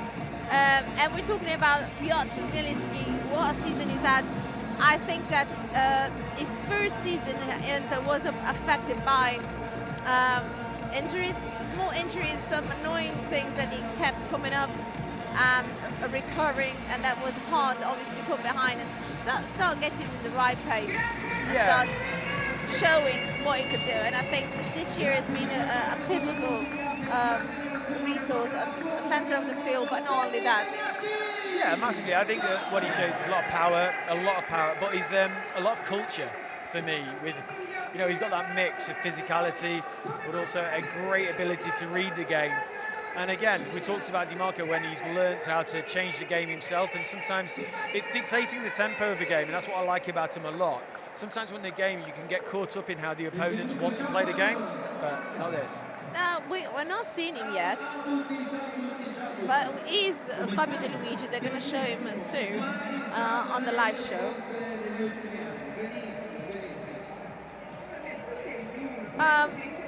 He is one of my best comedians in Italy. He's done a lot of movies. So he used to be a stand-up comedian, and now he does a lot of movies. I have the kids watching some of his movies. He's also an Enter fan, of course.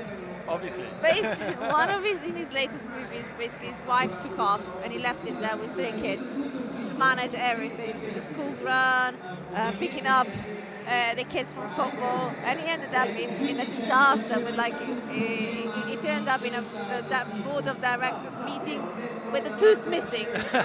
So yeah, you should watch this movie. It would help me with my Italian at least. Yeah, watch with subs, but it's really, really funny because it's the target he has is our target. Let's see what he says.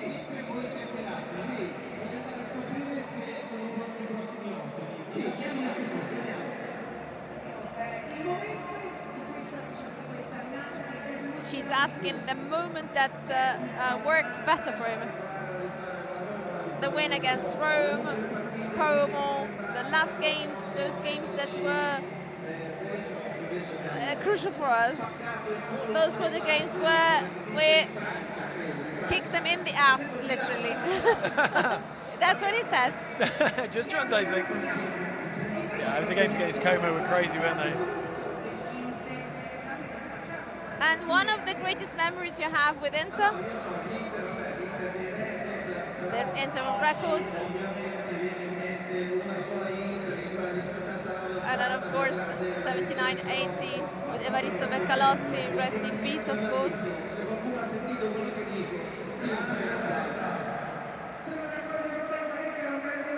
Evaristo was a great friend. Scusate se insisto, mi chiamo Evaristo e lui dà veramente un grande applauso. And a big applause to Evaristo. Sicuramente sono convinta. And she's sure that he's looking down on us.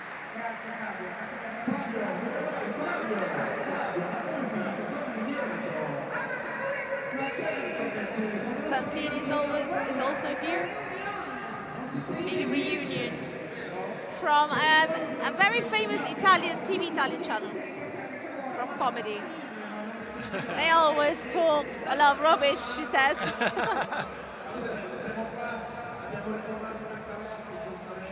We remember Beccalossi, of course, a big applause to him. Forza Inter forever.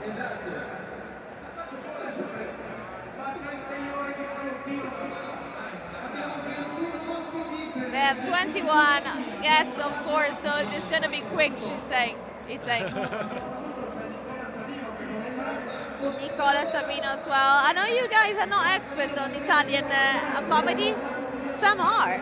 Some people around the world know these people. I remember traveling to Kazakhstan and people knew everything in Kazakhstan about famous personality in Italy out of cinema and television. I have heard that about Forza Inter, of course.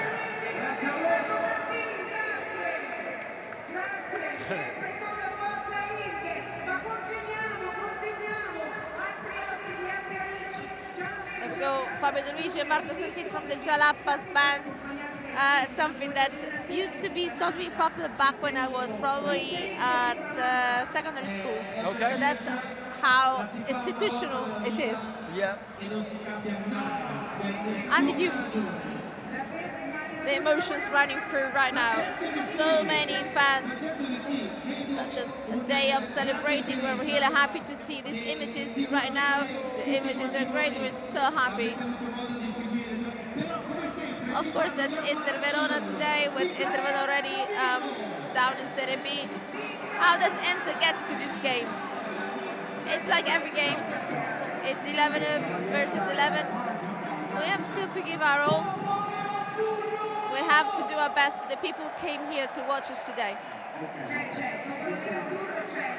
How do you perceive this atmosphere? Did you expect everything like this happening in your first season at Inter?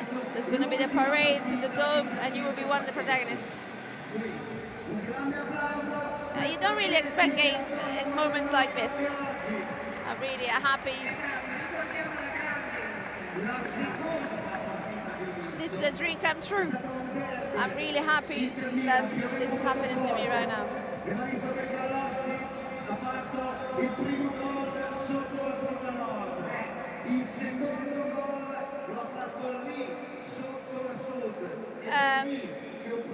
Another famous comedian from Italy, Nicola Savino. I don't know why I said Nicola, it's Nicola. Nicola. This shirt, these cars that I wear, and of course remembering Evaristo Beccalossi, a big tribute to him, who's recently passed away. It's nice to see that we all gather here, both sharing joy and, of course, grief. This double is a double that we all enjoy. And then chanting. He knows how to get the crowd going, certainly. Yeah.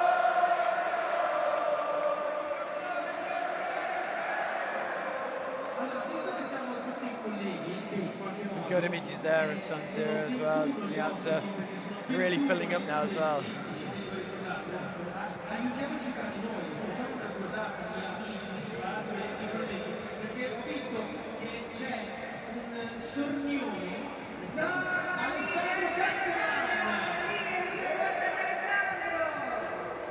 think he's a big star in Italian television, Alessandro Cattelan, medium TV presenter of course also X Factor. The X Factor was huge here as well. Yes, I know, and I've know this man as well. I remember when I lived in England back in 2006, the X Factor I think took off. That was just the first. What's his name? Simon Cowell. Yeah. Oh gosh. Do they still do it in England? Not the X Factor did the Britain's Got Talent. But Simon Cowell, he's changed a little bit, but he's always popular shows. Always it's still going on here. A lot of famous bands came out of X Factor. Absolutely. And speaking of which, like I said to you, I was watching the Eurovision Song Contest. I think England came last we always come last, don't we? In the Eurovision? I don't know, we always do normally. I don't know. It's weird, but yeah. I thought we always did badly, but then after Brexit, we were always last. Oh, don't get political. Yeah. I think Bulgaria won it. Bulgaria won the Eurovision. And Italy? Yeah, they did. And Italy? Huh? How did Italy do? Italy, I don't know how they came. It was Sal da Vinci who won the Sanremo because, of course, the Eurovision starts with the stars, basically the winners of the local country song contest. Nicola Savino saying goodbye, and Alessandro Cattelan. Oh yeah, it was a nice thing to watch before having to do the same job the day after, let me say. Absolutely. There's so many famous Inter fans though, that's what's so nice about it. All I can tell you about the Eurovision Song Contest last night, the Italian Sal da Vinci, who basically is Napolitan and big hearts. Not the same age range of the other contestants, but after his performance he was crying and cheering, and that tells you how much this means for him. So proud. Anyway, whatever the result. Now, we're talking about the idea of coming here at midday. Yeah. Midday or 3 o'clock. Oh. Doesn't happen that often. How many times this season we played this early? I don't think that many. No. I mean, for me, growing up with Italian football, being as old as I am, I always remember the 3 o'clock kickoffs. So for me, San Siro like this in the sun, when you're watching Inter at the Miazza so many times, and you just these are the kickoffs. That for me, I know that lots of people always say night games are everything. They're always the best. So, the stadium and the lights. Not for me. For me, it's at 3 o'clock. It's I don't know why, but it's always been in my memory. So it just feels right. It's how it used to be. Fabio Fognini here. He's been on our show, on one of the shows we produce. As one of the top tennis players that Italy has had, and now he's retired. And as you know, Yannick Sinner is in Rome at the moment, dominating tennis. It's fantastic. Italy's dominating sports. To be fair. Fabio is an Inter fan. We met him at our headquarters, and you can go watch this interview back then on how he got into tennis, even though he was actually playing football back in the day, these early days. I want to go and translate this interview.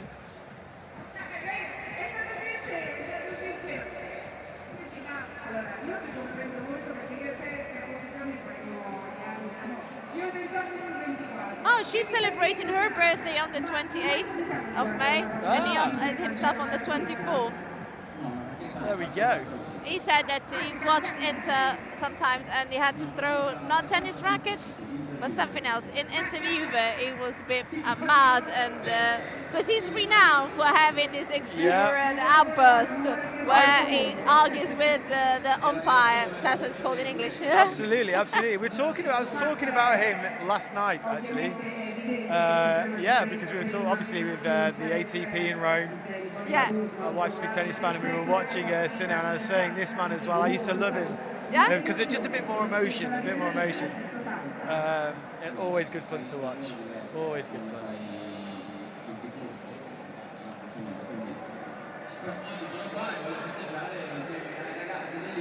Today is just here to celebrate with the fans.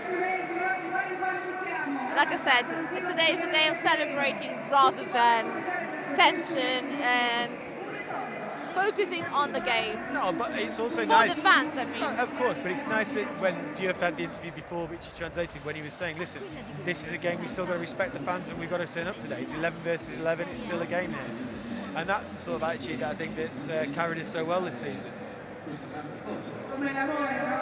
Sempre il migliore, sempre l'ultimo. Diciamo di sì.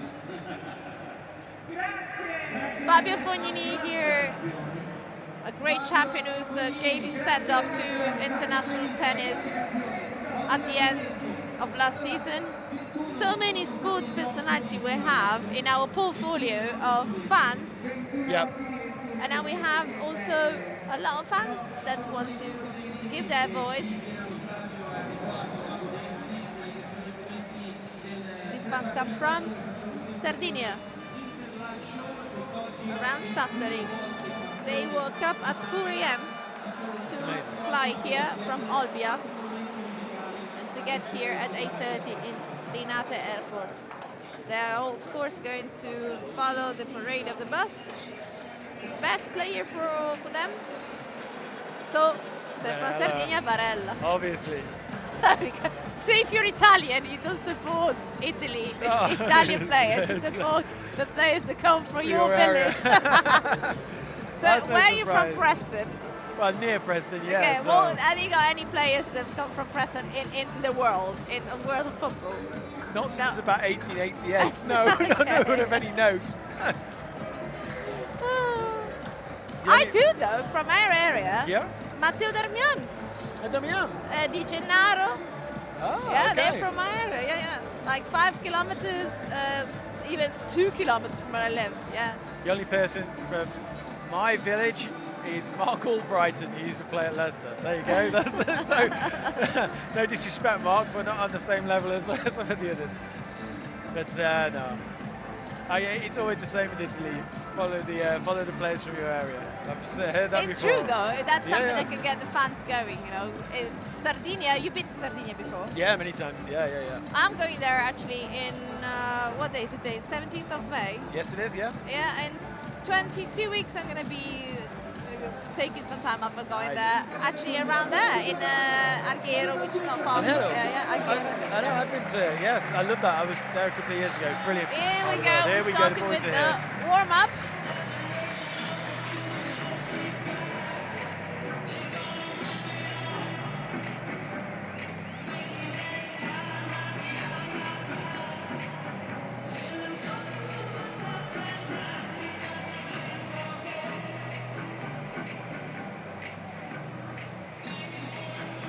This is another song you always hear. Yeah, it's The true. White Stripes is always one that gets you going.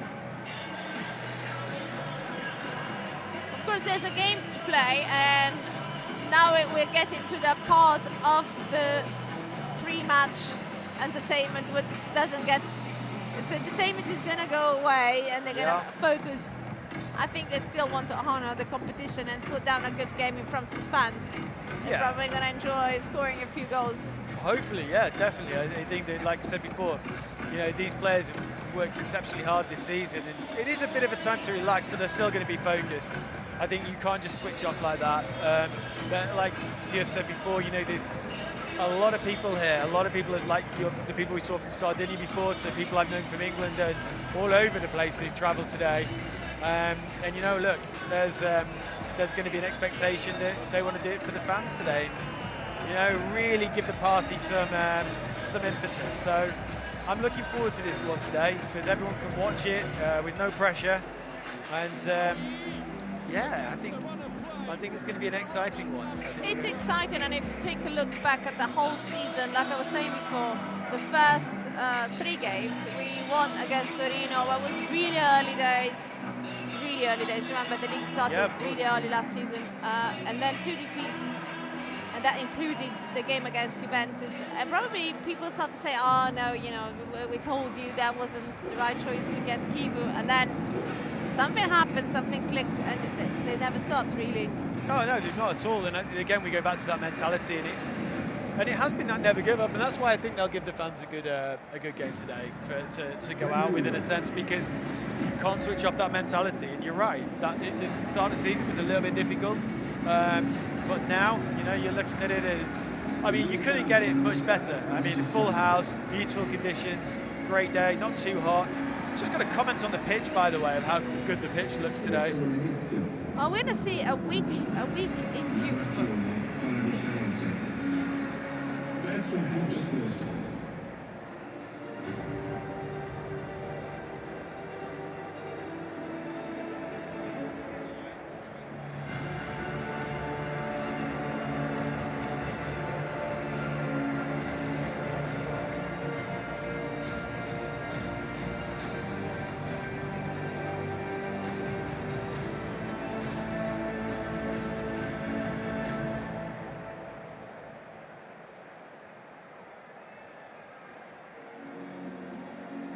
So you were saying about the complicated moments of Inter.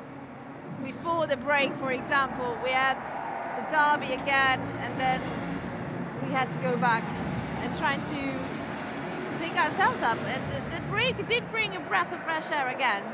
Yeah, definitely. I think there were a couple of big games. You know, the results didn't quite go our way, but it was about, like you said before, it's picking yourself up from that. And sometimes you listen. You know, people in the media will always criticise one way or the other. If you win the big games, you lose the small ones, or vice versa. I think what had happened with us, we've got a lot of points at the right time as well this season. And what I mean by that is that we've never had knock-on effects. You know, sometimes you can lose a big game and it can derail your season, because games after that you will continually lose until it picks up. There's definitely been that switch. If something's gone wrong, and when you analyse it, I think the players have been really good at going, that was actually something that was maybe some bad luck in the game. You know, maybe a moment of brilliance from someone else. But then they pick it up, and then they can say, right, okay, we're going to switch on now and win the next game. And that's what they've been exceptional at doing. I agree with you. I agree with you. The mentality has been crucial this season. Like I said, the players who were able to put at bay some of the strongest teams in Europe were the same. So it's just a matter of mentality, taking it to the next level in terms of reacting. I always say this when I've come across some true champions in many sports. Then what they all say is, what makes a champion is the ability of getting back up. Yeah. That's what matters, really.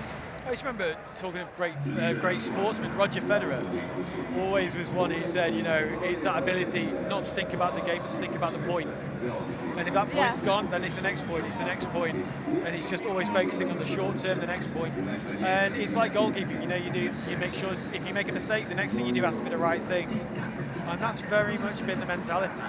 You know, no one's going to go for a flawless season. No one's going to go for anything, not making any mistakes. But if that happens, don't make the same mistake twice. And that seems to be the way that we've approached this season. And yeah, it's been good to watch. It's been very, very, very good to watch. And I think what's going to be very good to watch is what the choreography here in the stadium is going to be looking like. There's going to be a lot happening, and probably the whole ring is going to be part of it, I think. Now, where do you ever see anything like that? No, you don't. I mean, listen, you really don't. And I'll go back, I'm not being down on English football or French football or anything else. We often see, you know, areas, I mean, you don't see it like this, especially not in a stadium this big of it happening. You know, there's very few places in world football that happens that can be so well choreographed and so well organised between the whole stadium. And it's something that, you know, English football's got a lot of things that that people can be proud of there, but one of the things that it does miss is an atmosphere like this. Can you hear them from the tunnel?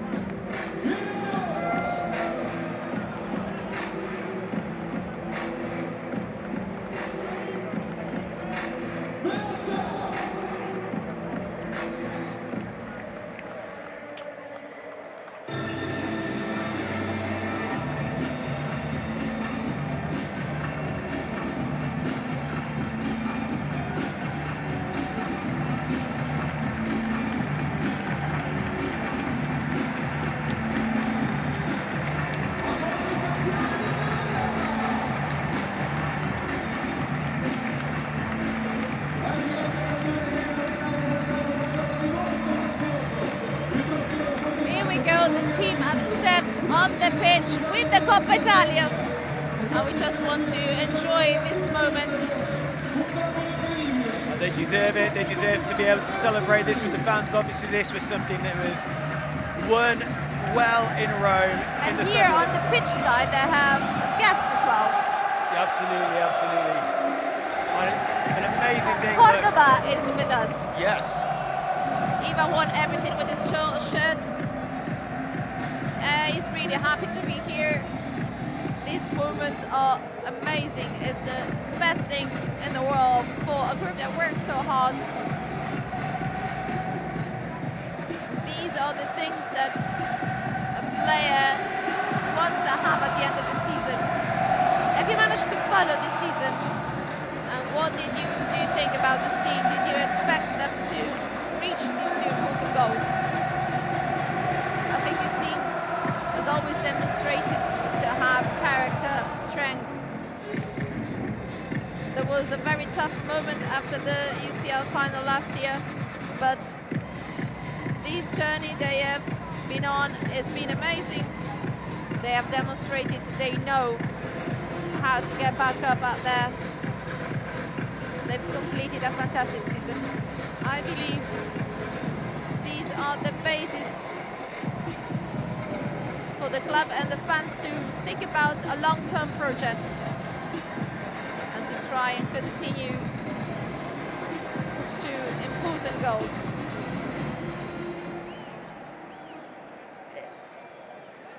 It's a pleasure even to have you here. Is there a particular player that has impressed you this season?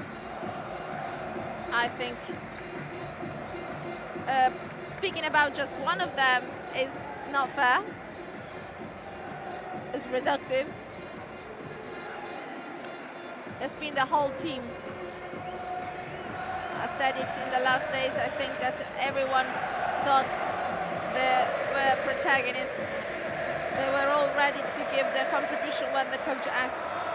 Hats off to the whole staff. Christian Kivo, of course, because they know the club, they know how and what you breathe here, and that's made it possible to create perfect environment. And not only that, the players were crucial. The staff were crucial in giving the right advice at the right moment. Question now on what is the player you would not want to mark this season from Inter? Oh, a player you would not want to mark from Inter this season? I think I find it very difficult with Lautaro.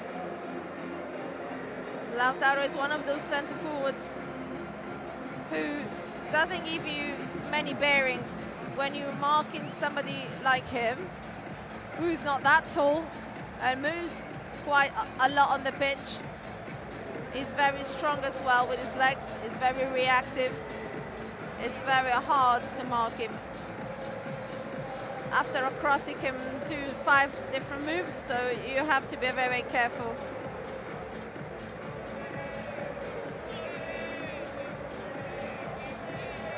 And he's saying that he was very hard as well to tackle. He was very strong with his right foot. A very strong defender. We faced him with the national team as well. That's what Julio Cruz is saying. He's saying that he is one of the best defenders that I've ever met in my career. I'm happy that I was his teammate back at Inter. What I remember from the years at Inter is that Julio was always able to sort out our games, find a solution. He played many games in the starting 11, but when he was subbed on, we knew it would score. The score will always be the same, right there next to the post. We shared many moments together. The one question I wanted to ask you is, since you've been a teammate of Christian Kivu, and we have both lived Inter as footballers, I thought that you were very close to Kivu. more than me, more than I was. Would you have imagined the journey that Kivu has been on, becoming inter-coach today and realizing the double today? I wouldn't have never imagined that. When the club made this decision, I knew it could have done really well here, because he was really eager and adamant on doing well here. He's very clever, and we all understood that he was very clever as a player, but also as a person. And the fact that he played different positions on the pitch, I think contributed in acquiring a very easy and simple vision of football, to a vision that he could explain to the players well. Ivan Cordoba, what are your memories of Ivan Cordoba? Well, obviously that team, you know, the treble team. But even before that, you know, it was an era where Inter were just blessed with so many amazing players. And when you look back, I think sometimes you don't realise the strength in depth that those teams had. You know, you go back from whether it's between 2006 to 2010, and there wasn't a player, you know, that you look at and go, and now you see them all, and you just look back and think how strong they were. I mean, obviously, he wasn't always the biggest in stature, but the pace that he had, the just ability to, the tenacity, he was a different level. And Cruz was saying that back in the day, he thought that Cordoba established a closer relationship with Kivu, whereas I think that right now Kivu doesn't have, it treats everyone like his children. Yeah. You know, let's not forget that Kivu is really good at that, at communicating, and that comes from his experience coaching the Primavera, so the youth team, and he won a Scudetto with them. Of course, yeah. And I think when you work with young lads that are expressing their potential, they're not there yet, and you need to keep them in place. At the same time, though, giving them the chance to express their potential. I think that's when you do acquire the right skills to lead a team, a professional team that way, the way he did. Yeah, definitely, and I think that's a great thing, because he's got that ability from working with the Primavera, that he can have that nurturing aspect to him. But also as well, the fact that he's won what he's won with Inter in the past, won the triplete, etc., won so much, the more experienced players like your Lautaros and Barellas, etc., will respect him as well. So he's got that nice synergy of both having the ability to look after young players, but also be respected by those more experienced ones. We saw here some of young kids being interviewed by Federico.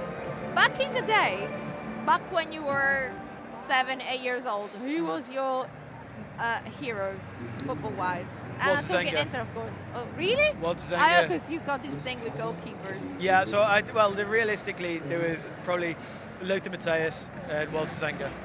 Okay. So when I was 8, yeah, those were the two.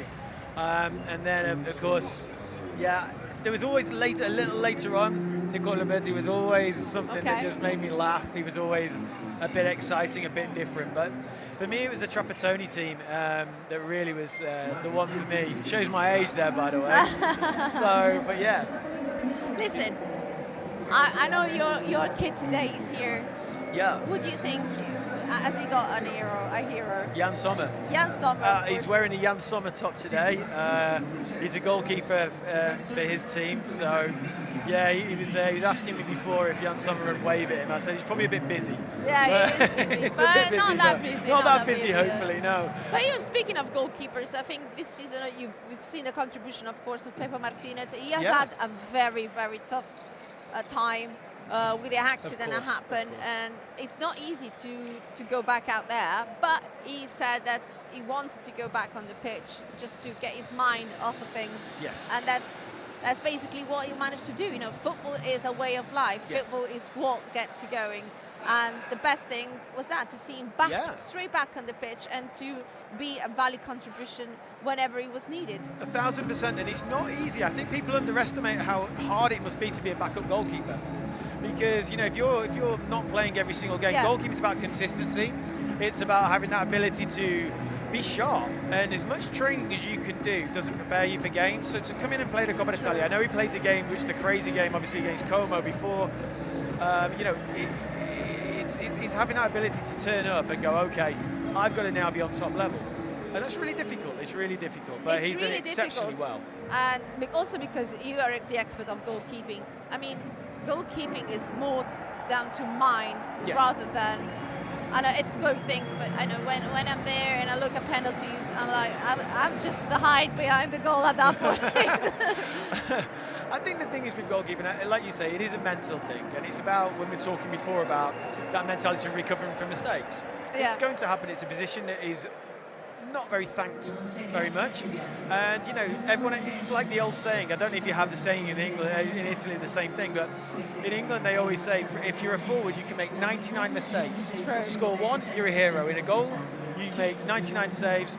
One mistake and you're a villain. Yeah, so it's a difficult one. And there's been a bit of a debate of how the Italian press has been not playing in favor of Inter. Of course, Inter is best team, one of the best team, and now, of course, the best team in Italy, having won 2 trophies. And of course, everyone looks at you. Yeah.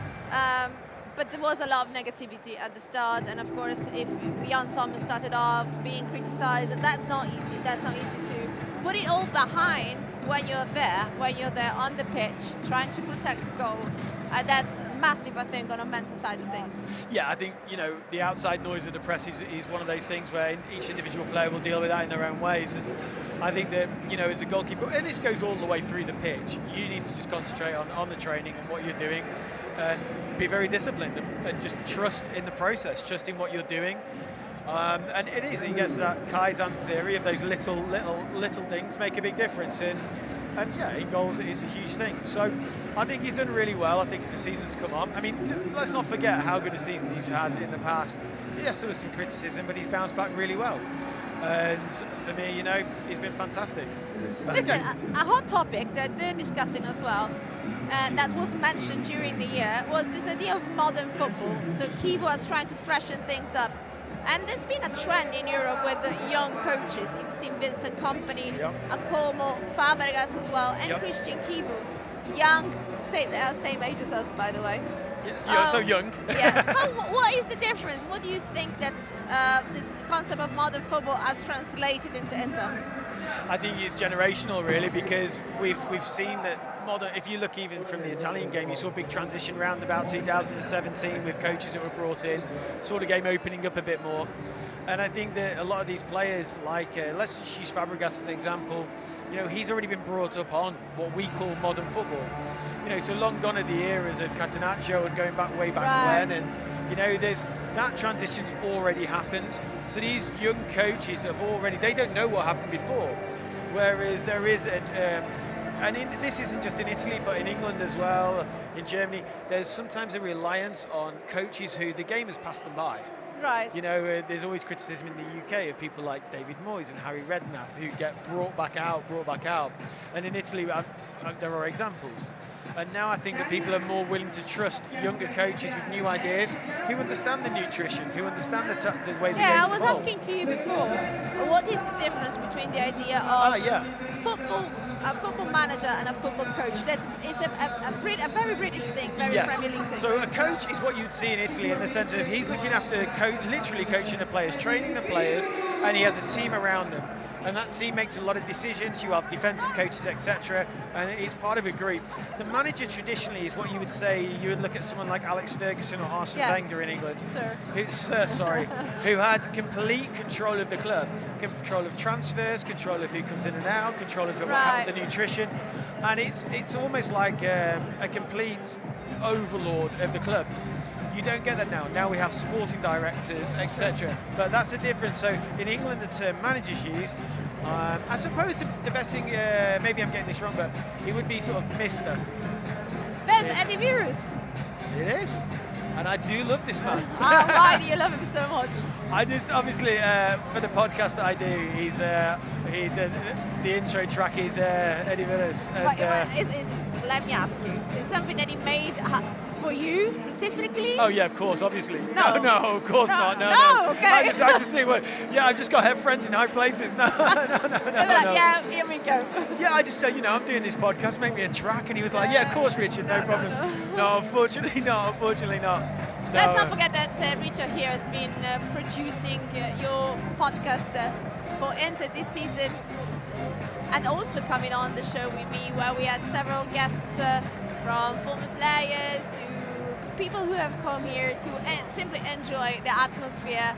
A lot of guests from the States as well, so I want to say hello. They're probably down here watching the game, enjoying the experience and getting a flavor of Italian football. And of course, these guys are preparing for what's going to happen this summer over to the US. Yeah, absolutely, absolutely. Completely, we've just seen the banner starting to come down as well here now. So yeah, so it says I ragazzi sono di nuovo campioni. Yeah. The lads are champions again.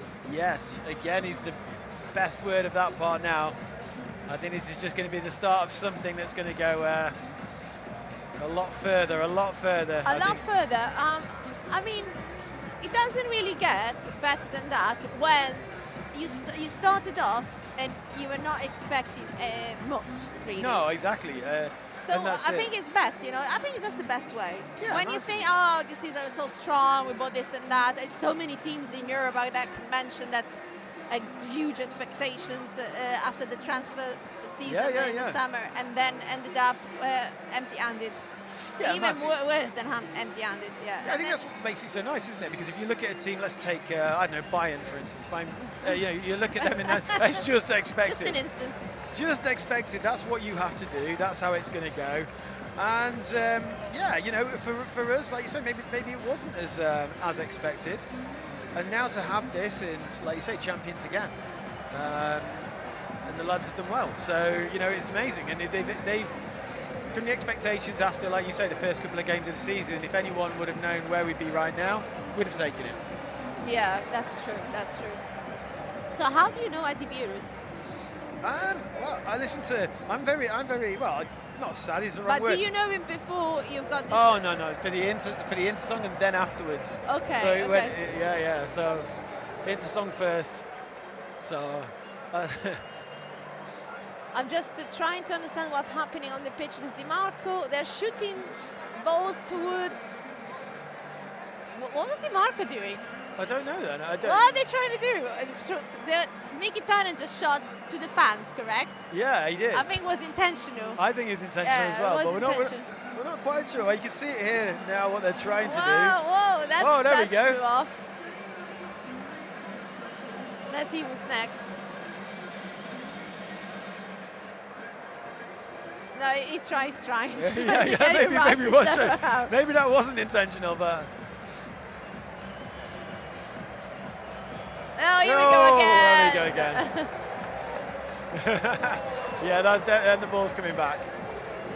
We think it's coming back. I'm not quite sure. I'm hoping they're not turned this way, to be honest. And there goes another one. I think they're having some fun now. They are saying that the same because they are down there on pitch side. They're probably going to get shot right to their faces. There's still a few minutes of warm-up before, obviously, the team go back to the dressing room and then come out for this last final whistle at San Siro. Yes, and of course. These are our last few minutes of our live show. Yes. Before madness begins, I would say. Yeah, it's going to be crazy. It's going to be crazy. We're sort of holding our breath now. What happens after this? But no, what a fantastic day. What a fantastic setting. I'm waiting for the choreography now. Yeah, really. That's the thing. It's going to start coming soon. When does it normally start? It depends. I mean, sometimes it's only a couple of minutes before. Sometimes it can be 10 minutes before. I'm sure that we will get it. I'm sure we'll get it. If not, you can just see it off the live feed of the game, of course. Absolutely.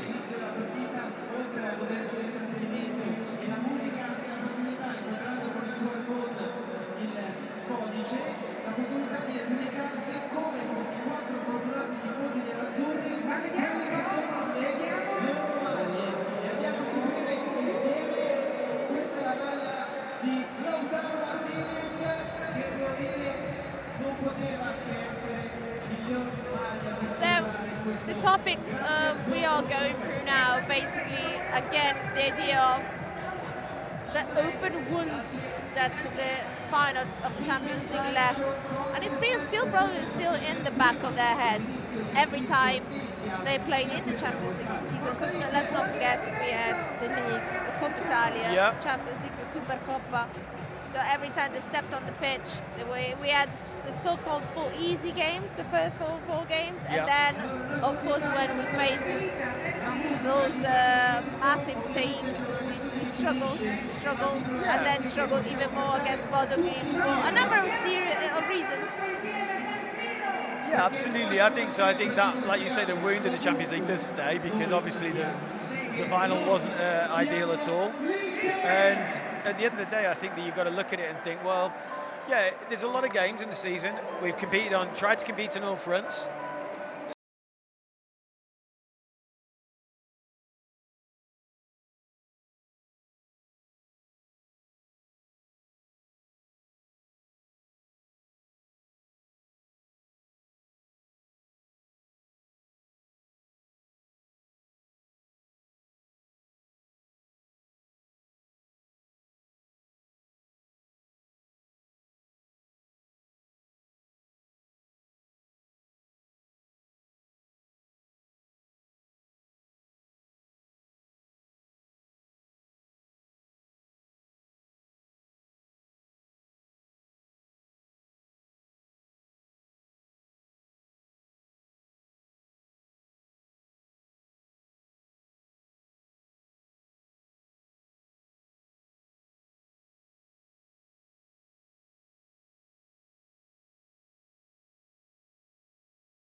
And then, of course, the win against AC Milan, the second start, was amazing as well. Those are amazing moments.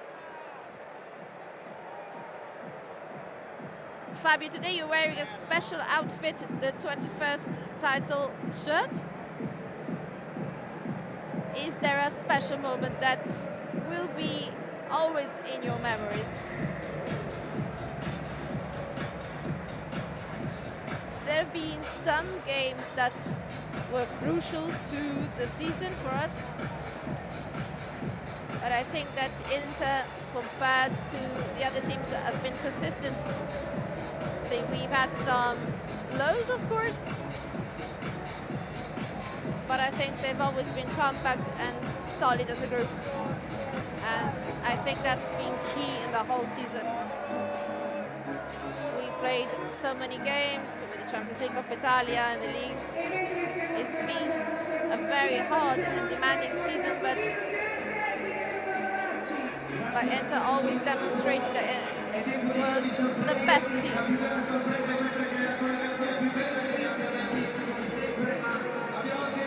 And that's when we also played maybe 2 games in a row and won both of them, so that was really good. So, Fabio, goodbye. Soon we're going to close off the show. The choreography keeps unfolding, literally, and unveiling. Recap of the lineups, but I think I want to enjoy the choreography. Absolutely. Of course, we will see each other back after final whistle to celebrate lifting the title 100%. together. How's it been, Richard, for you now? It's been brilliant. Seeing this is fantastic. I mean, what choreography to be in a stadium like this on a day like this has been fantastic, and it's been brilliant doing this with you as well.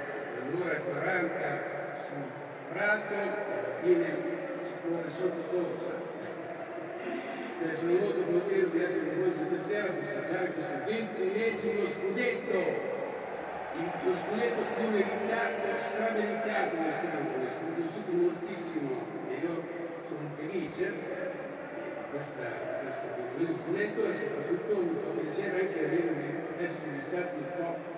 Here on the screen we see Vasco Rossi, the singer-songwriter, one of the institutions of Italian music, who wrote that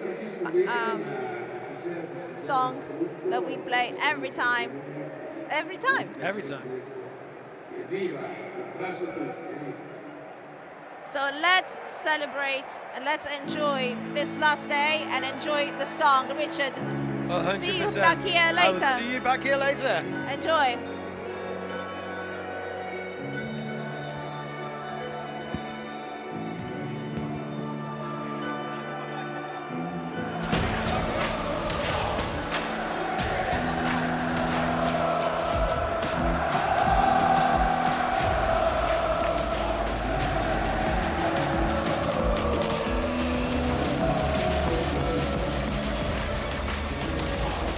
Thank you.